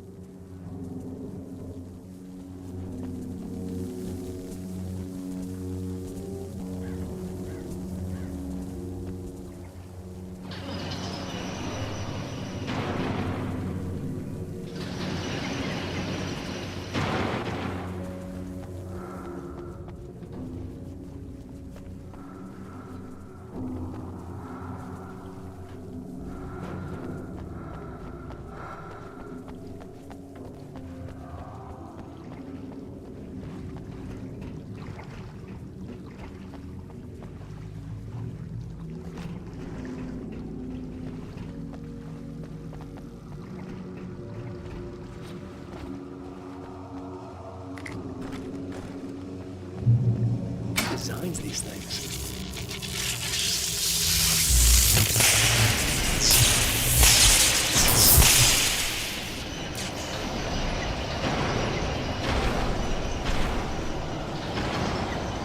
The transformer yard went dark and dead. Weaver's water pipe passage should now be good to go.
This way, young man. Follow me. Come, come, the pipe's empty now. We're ready to go. This way. We need to go. I knew them both, Tom and Barbara. I had such a crush on him. Such a beautiful man. I was jealous. There was a part of me that was maybe a little glad when she had the accident. And then Tom started writing and woke the darkness up. He tried to bring it back, but you can't do that. There are no free rides like that. I'm starting to realize that. In that case, young man, perhaps you're a smarter man than Tom was. The witch looked like her, but it wasn't. Barbara was sweet. He didn't understand until it was too late. He tried to undo it, wrote himself, her, everything he'd ever written out of the world. Oh, he was so famous. And afterward, no one knew. Oh, Tom. He left only one thing behind in my game, in case it happened again. Insurance. He trusted me. Or perhaps used me a little. Tom knew how I felt. Knew I wouldn't refuse him. I built the well-lit room and put it there. It's been waiting for you. We are characters trapped in a story you have written. And none of us will survive to see the end of it if the darkness isn't stopped. She'll twist the story to her own dark ends. How do you know all this? Tom. That's the way he wrote it. He still talks to me in television, from beyond, from below. We have both been touched by the darkness, young man. He saved us both with light, but the darkness stays with you. Leaves a stain. At least I didn't have to worry about her. She knew how to stay safe. Cynthia Weaver, like Wake, has been touched by the dark presence, and like Wake, she sees things that other people can't. She's the one who's been helping Wake, she's been leaving the supplies for him, she's been painting the weird messages on the walls, the ones that are revealed by light, and the thing is that nobody else can actually see them, only the people who have been touched like this. To everybody else it seems like she's just, painting with imaginary paint on the walls, but it is actually real. It's a kind of a mystical thing. Cynthia knows a lot about fighting the Taken and the Dark Presence, but she's really not a warrior. She's too crippled for that by her encounter with the strangeness that sort of permeates the area. When she refuses to follow Wake into the darkness and to rescue Barry, she's not being petulant about it, she's just physically unable to enter these areas of uncontrolled darkness. You'd have to drag her there, and if you did, she'd try to kill you. But, let's put that in perspective because, she's guarding a secret she doesn't really understand anything about because a man on her TV screen told her that she has to, and she never really had any choice about it. So, it's not easy for her either, but, all things considered, I think she does okay.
Breaker! Sarah! The crash site looked bad, but as far as I could tell, the wreck was empty.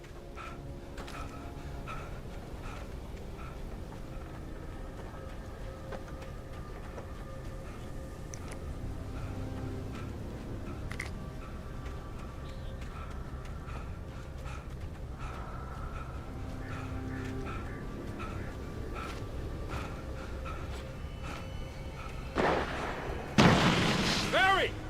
Barry!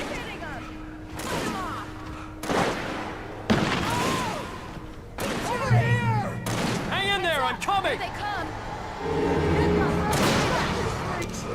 A little help here.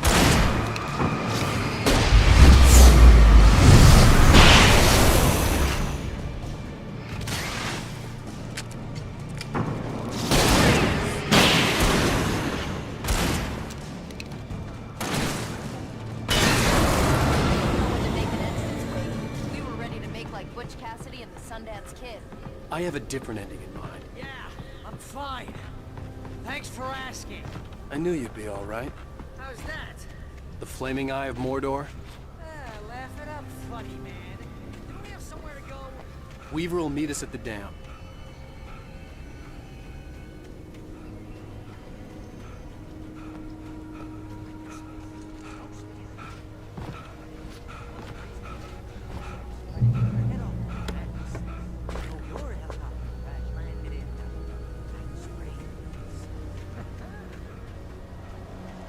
See those lights?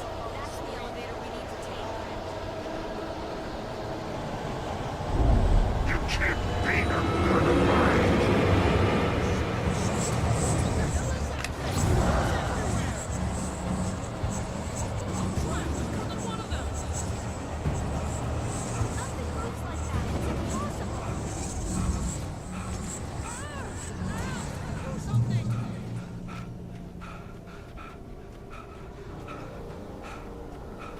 Was that it?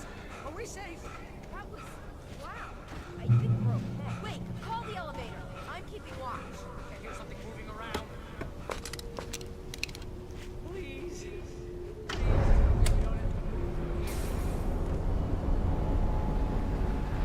Heads up! Here they come! Oh no! Oh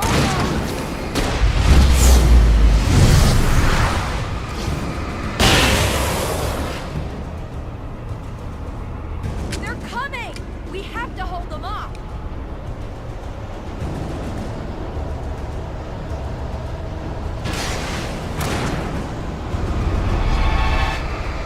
Keep them off me! Oh no! Oh no! Keep them off me! Right there! Keep shooting!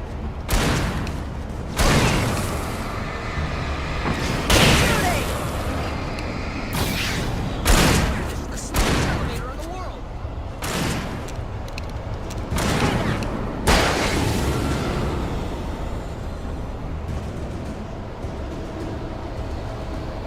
It's almost here, Wade. Just hold on!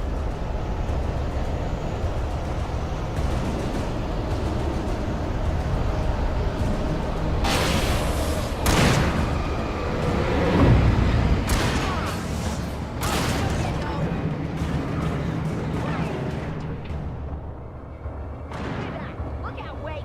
This one's slippery!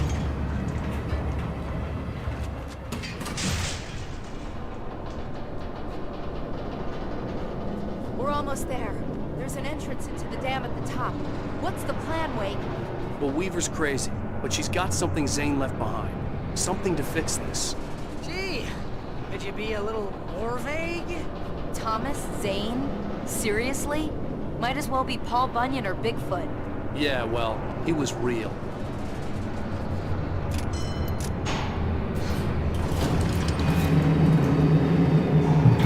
Let's be careful, okay? Oh, jeez, I hate this.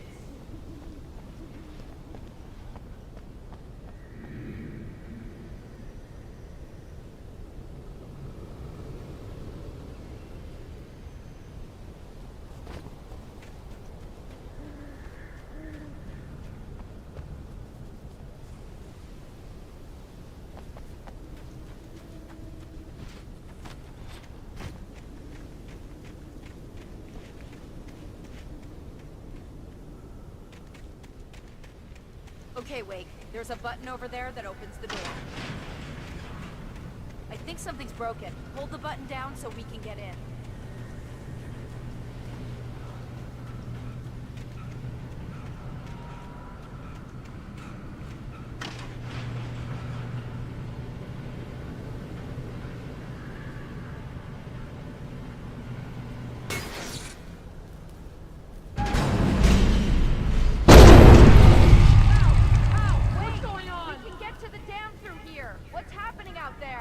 You guys go ahead and find Weaver. She should be in the dam now. I'll have to make it alone through the top. Okay, Wake. Good luck. Don't get yourself killed. Please be careful.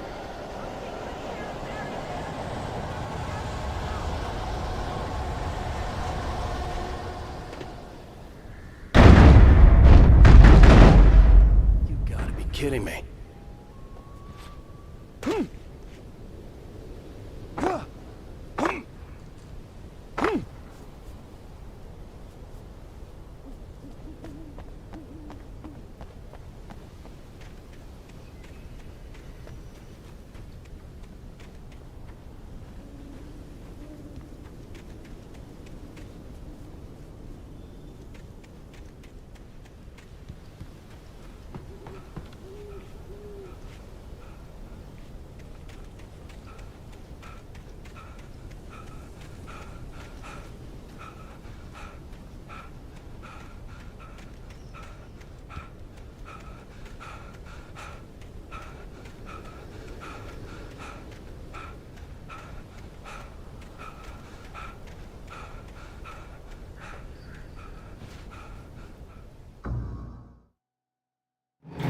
Let's be careful, okay? Oh, jeez, I hate this. Okay, Wake. There's a button over there that opens the door. I think something's broken. Hold the button down so we can get in.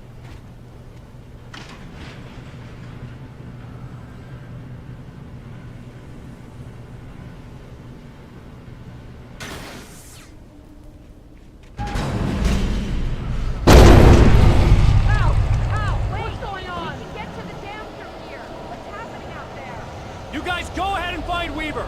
She should be in the dam now. I'll have to make it alone through the top.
The tornado is one of the few enemies that has stayed pretty much the same throughout the whole project. Of course, it's not a real tornado, but a manifestation of the dark presence. One of the challenges was to create a look for it that the player really wants to turn away and run. We spent plenty of time designing the visual looks and audio so that this is conveyed in the best possible way.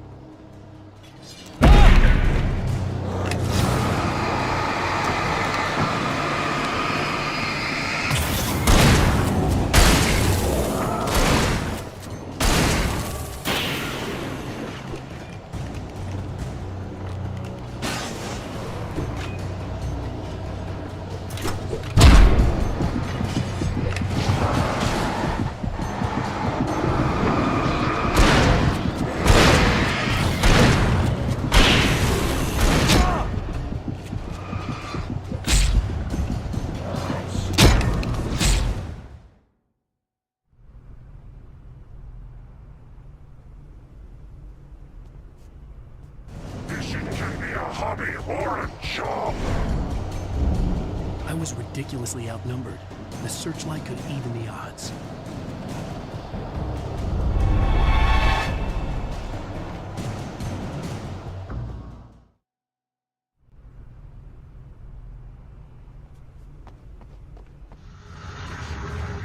The tornado is one of the few enemies that has stayed pretty much the same throughout the whole project. Of course, it's not a real tornado, but a manifestation of the dark presence.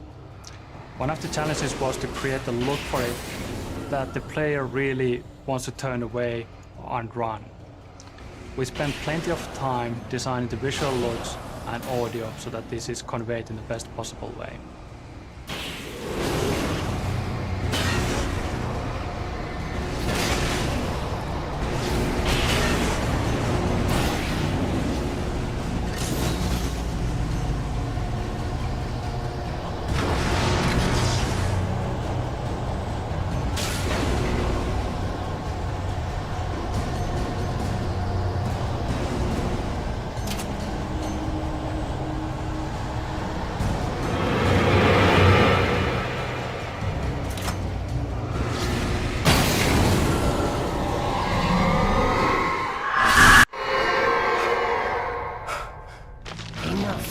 You will go no further.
Don't worry about the noise. We're safe here. I have looked after the well-lit room for many, many years now. There is no shadow in the well-lit room. Our is fail-safe, and all the bulbs are numbered and changed regularly based on their make and model. Right.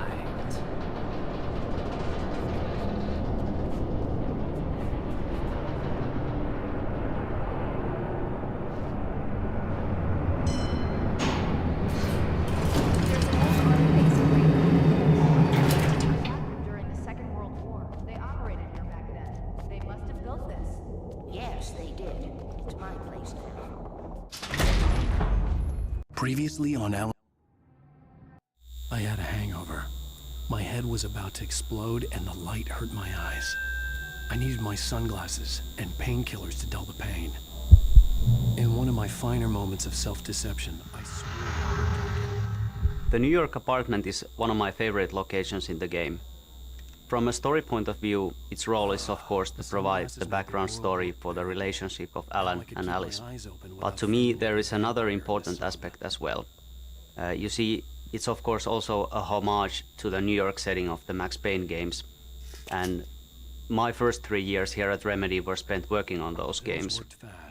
Now that we're working on Alan Wake with its Pacific Northwest theme style, that's something really different, and so for me the location of New York apartment was really a wonderful chance to sort of touch back upon those old Max Payne days and sort of go back to my roots. It's kind of like picking up an old tool and seeing if you still remember how to use it.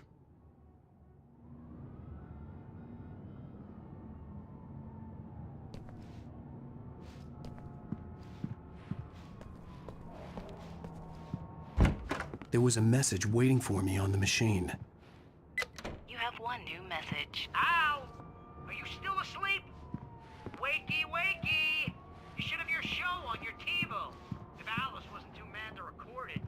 She called me earlier and really chewed me out. Yeah, we went a little overboard last night. But parties are a part of this business. Al, look, I'm saying this as your friend. She's not doing your career any favors by trying to run your life like that. Okay? I'll talk to you later, Al. Watch the show. Ladies and gentlemen, welcome back to the Harry Garrett Show. Thank you. Thank you, everybody. We have a great show tonight. I've been talking with the best-selling author Alan Wake about his new book, The Sudden Stop. Yeah, good read. Go buy it. No, it is a good read. Look, I'm gonna be honest here. Is that wise? No, but I'm gonna do it anyway. I got people who give me the lowdown on books. I'm a busy guy. But this one, I actually read from cover to cover. I mean, I'm a big fan. Wow, thanks. Now, this might be a spoiler for those who haven't read the book yet. Based on the sales figures, the 2 people out there who haven't read the book yet. But this last book is all about the death of the main character, the hard-boiled New York detective, Alex Casey. Now, there's been a lot of outrage about this. Why the hell did you kill Casey? What the hell were you thinking, man? Good riddance. No, seriously though. 7 years and 6 books is a long time. He was a gloomy guy to spend all your working hours with, and it was a good run. But it's time to explore new things. My next book will be a departure from the old for me. You selfish bastard, always thinking of yourself. Well, you've certainly given us a lot of entertainment over the years. And now that you mention it, Casey was a gloomy guy. Never had much luck with his love life with the ladies. Was that autobiographical in any way? Yeah, no kidding. Casey's lady friends tended to die on him. With Casey, it was all about his pain. No, nothing autobiographical about that. I'm a happily married man. My wife is my muse. Well, congratulations. That's great to hear. So, how's the publicity tour been treating you? Good, great. But I gotta say, I'm glad to be back home in New York. Well, you've certainly been on the news a lot lately. Lots of parties and, you got into a fight with some paparazzi. Oh, man. Well, that guy was really in my face. I lost my temper. I know that wasn't cool. You are famous for that temper. Well, I did also write several books. Well, your latest novel is called The Sudden Stop, and it's in bookstores now. Go get it. That means the 2 of you out there who haven't bought it yet. Ladies and gentlemen, that's all we have for you tonight. I want to thank all our guests for the evening. Alan Wake, Sam Lake. Once more, do the face for us, Sam. There we go. And our musical guests, Poets of the Fall. Thank you, and good night. At least I'd been funny. I told myself I could live with that. I didn't say anything stupid, if that's what you want to know. Are you going to start with me about drinking now? You know what? I should have followed her advice, but suddenly I was angry. Mostly alone, in daylight, surrounded by the beauty of the Pacific Northwest landscape. It was hard not to let doubt creep in one last time. One question that's often asked about games these days is open world or linear. They are the 2 extremes of the same scale, and both have their pros and cons. Open world is of course all about the freedom of movement. You can go where you want and do what you want. And that's cool in itself, but by nature it fights against the traditional storytelling. Whereas linear gameplay fits storytelling very well, but that can get a bit constricted at times if the path is too narrow. We always want to tell a meaningful and compelling story, and we didn't want to compromise that in any way. But at the same time, we had lots of different scenarios and beautiful nature, and we didn't want to throw that away either. So what we did was intersperse it between the important story locations. So there is plenty of chance to explore your surroundings and plenty of cool stuff to find if you do.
was a link between us. Always would be. I could feel its presence again.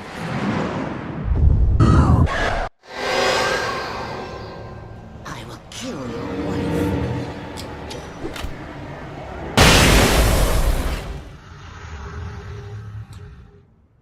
We're nearing the end of the story here.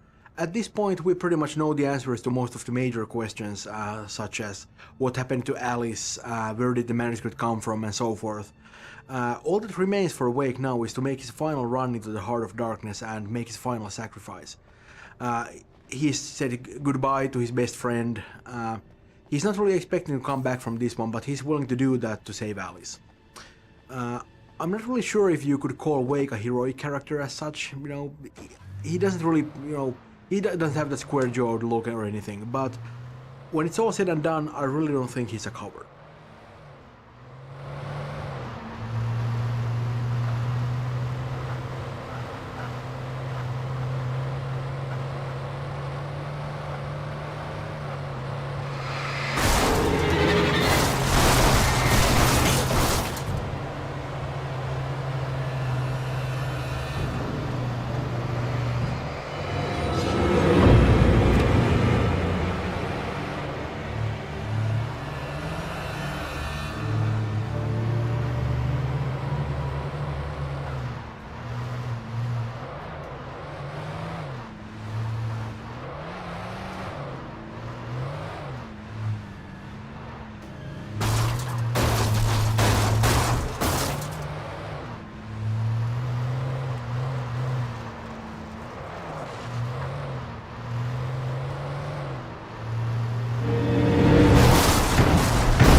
As Wake continues towards the conclusion of his story, of this story, we had the chance to create more outlandish sequences, more wilder places to really amp up the action. This field filled with burning wreckage was great, and I hope you actually find and you see the possessed monster truck. He's been around different locations during the development, but I'm happy he finally found a place to actually be here amidst all the carnage.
Nature.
To be honest, the development this final stretch of the journey wasn't quite as smooth as we'd hoped.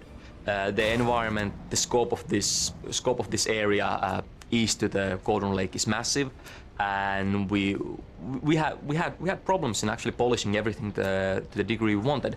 That being said, it's been great that, for example, here in the junkyard, we managed to create the massive swinging crane to hang above the fight, and we did chance to create the burning piles of wreckage on the hillside.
When I told Barry my plan back in the well-lit room, I'd acted as if I knew what I was doing. I didn't. I was operating on the shifting logic of a dream. I had to fight my way to the lake through the horrors of the night. I had to flick an old battered light switch imbued with childhood magic. I had to write a happy ending to a horror story. I had to save my wife from the dark prison she was being held in.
I will never give her to you.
I will never give her to you.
I could see Mirror Peak in the distance. That's where Cauldron Lake was.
The nature of the Dark Presence definitely helped us when we had to make things, you know, when you actually just have to, just bigger and louder.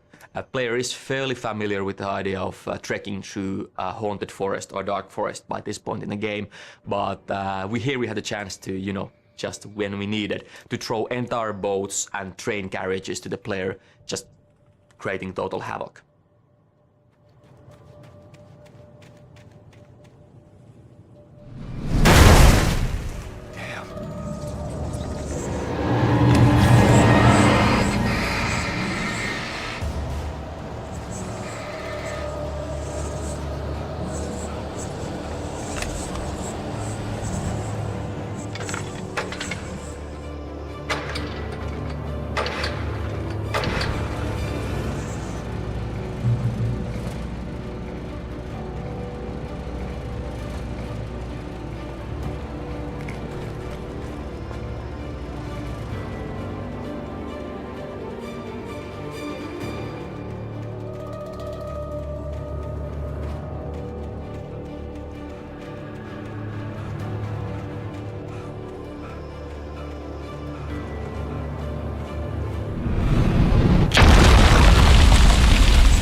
needed to get the generator running.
Turn back now.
now.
Do as you're told.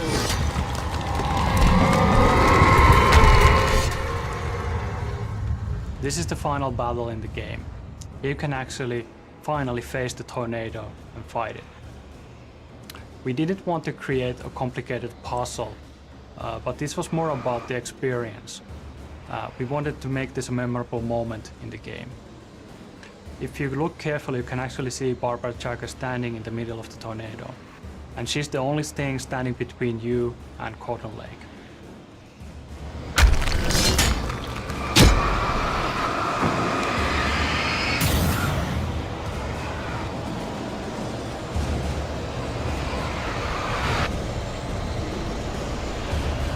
Alice never loved you.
let light into its heart to hurt it. You will fail. It's all in your head.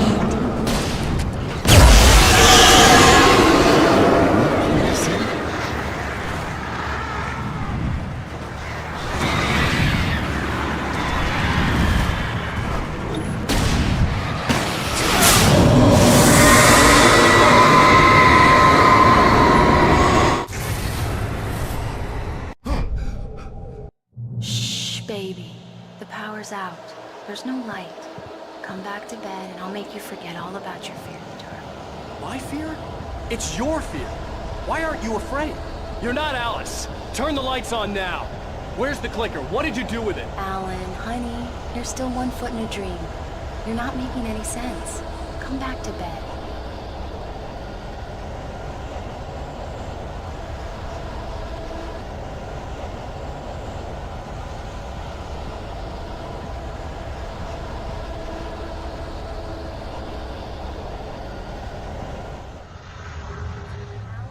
At this point it's pretty much over and the Dark Presence knows that. It's still trying a couple of dirty tricks though, like dressing up as Wake's wife, but Wake isn't really buying it. I mean, you know, he knows who he married and this thing here just isn't it. The Dark Presence is kind of desperate, as you can tell. It's trying all sorts of stupid little parlor tricks to fool Wake. We get some disembodied voices later on, but none of it is going to work. Alice wants to describe Wake as the most stubborn man she's ever met, and that kind of determination goes a long way in the dark place.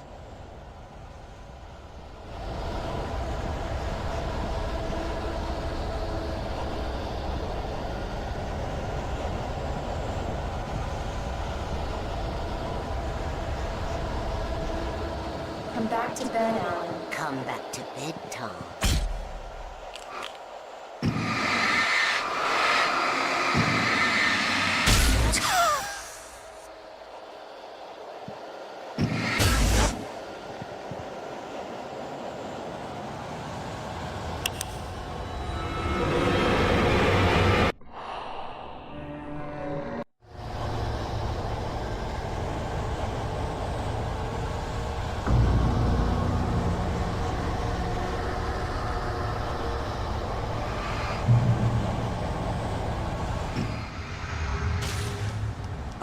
Wake's manuscript is one of our main storytelling tools in the game, and it has a lot of power. It's not just about a couple of words on the page, but at the same time writing those pages was really difficult because we don't have a lot of space there and you still need to be able to tell these sort of little stories with a beginning and an end, and that was really challenging for us. I like to think that the manuscript pages define a lot of the Alan Wake experience. While they also provide relevant information on how the world works, they also give you a deeper access of the histories of certain characters. Right. It's a really nice way of adding a little bit of depth and complexity into the whole game, and at the same time the pages themselves feel kind of relevant to the whole story because, well, they are the story. I especially like the idea how they predict certain events in the game as they unfold in front of the player as written. And it doesn't have to be tied into writing. Yeah, it's really more about the sort of creation rather than the method of creation. There's a lot of potential here. Yeah. I promise to be good. Please, untie me, you naughty boy. And that's it for the commentary. Thank you for hanging around all the way to the end. I hope it answered any questions that you might have had after completing the game. And maybe it showed you a bit how Remedy works. Thank you. Put that knife away, Thomas! Put it down! Previously on Alan Wake. After the I can't believe it. I had a disturbing feeling of deja vu. I had no idea why I was here or where I had been before this moment. But something was waiting for me at the back of the diner. Try the coffee. Just don't blame me when you fall in love, because it'll break your heart when you have to leave. Here is no longer human. Do me a favor, Sonny. I could really use a tune right now. Number 6 in the jukebox. I'd do it myself, but both of my legs have gone to sleep. Bad circulation. Yeah. Are you you serious? Don't go in there, young man. You can hurt yourself in the dark.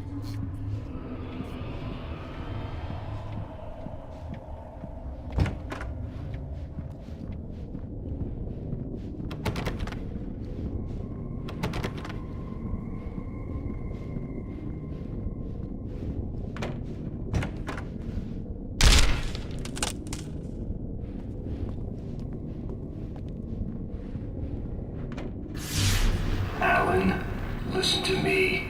Go no deeper. What? Focus. You're losing yourself. I will try to help the best I can, but it's up to you. Find a better point of contact. What do you mean? I cannot hear you. Please, you're the one making all this happen. Concentrate. This is what's happening. Nightmares. Too deep. Can't take the pressure. It's too much. Suddenly, Wake found himself face to face with himself. At the sight of myself, the dream suddenly became lucid. The dark place. That's where I was. You will need weapons. It's not the light itself, but what it represents. You will need it.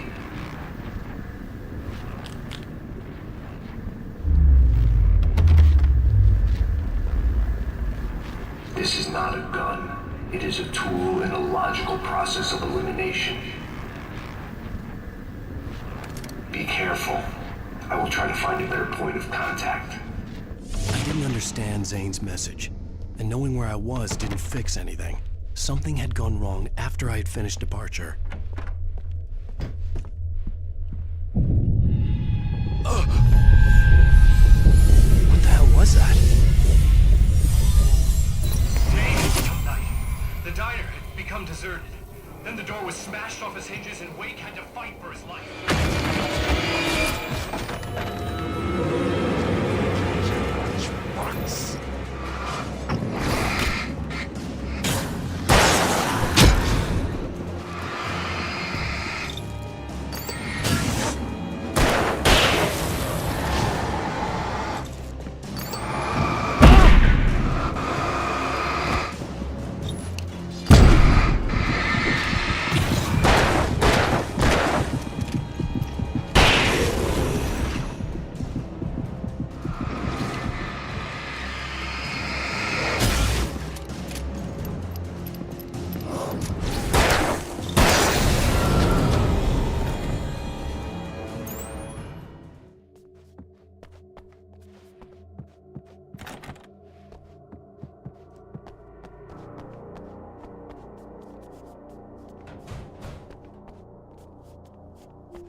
Zane! Wait for me! The world had become twisted. These trees didn't belong here.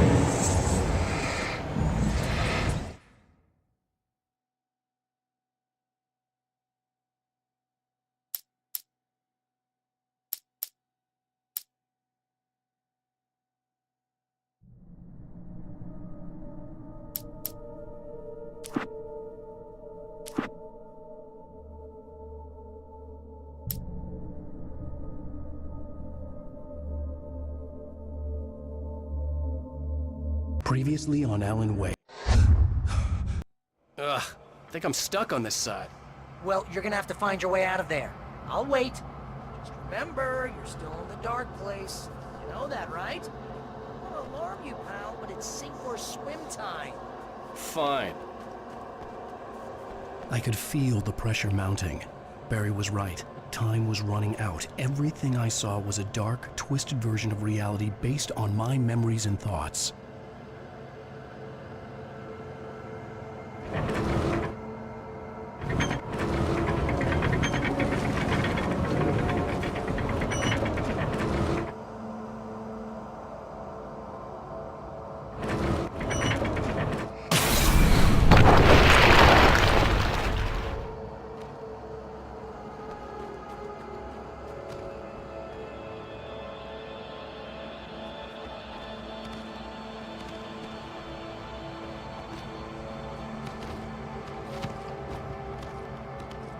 I had to accept it. If all of this was from my mind, then I was the one making all this happen. I was literally fighting myself. It was a moment of clarity.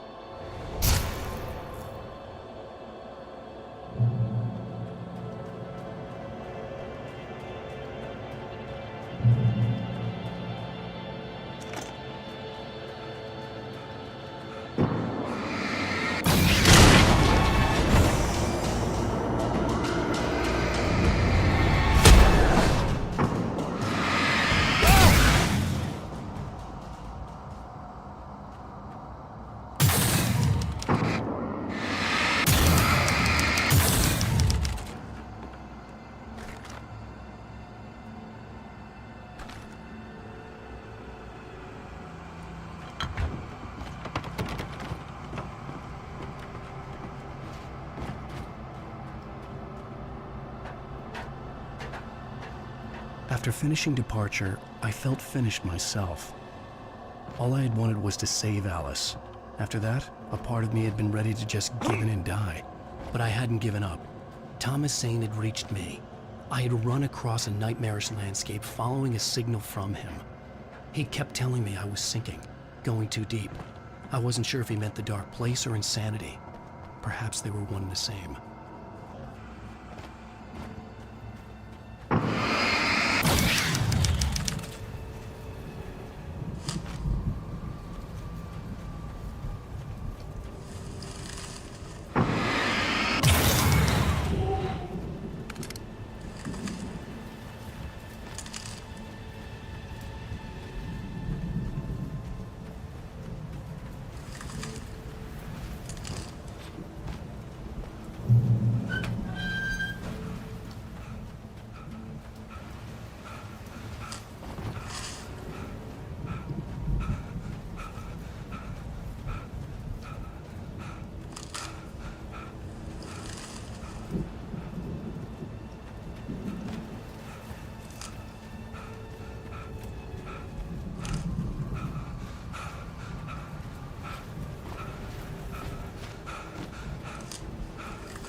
Nice job, Al!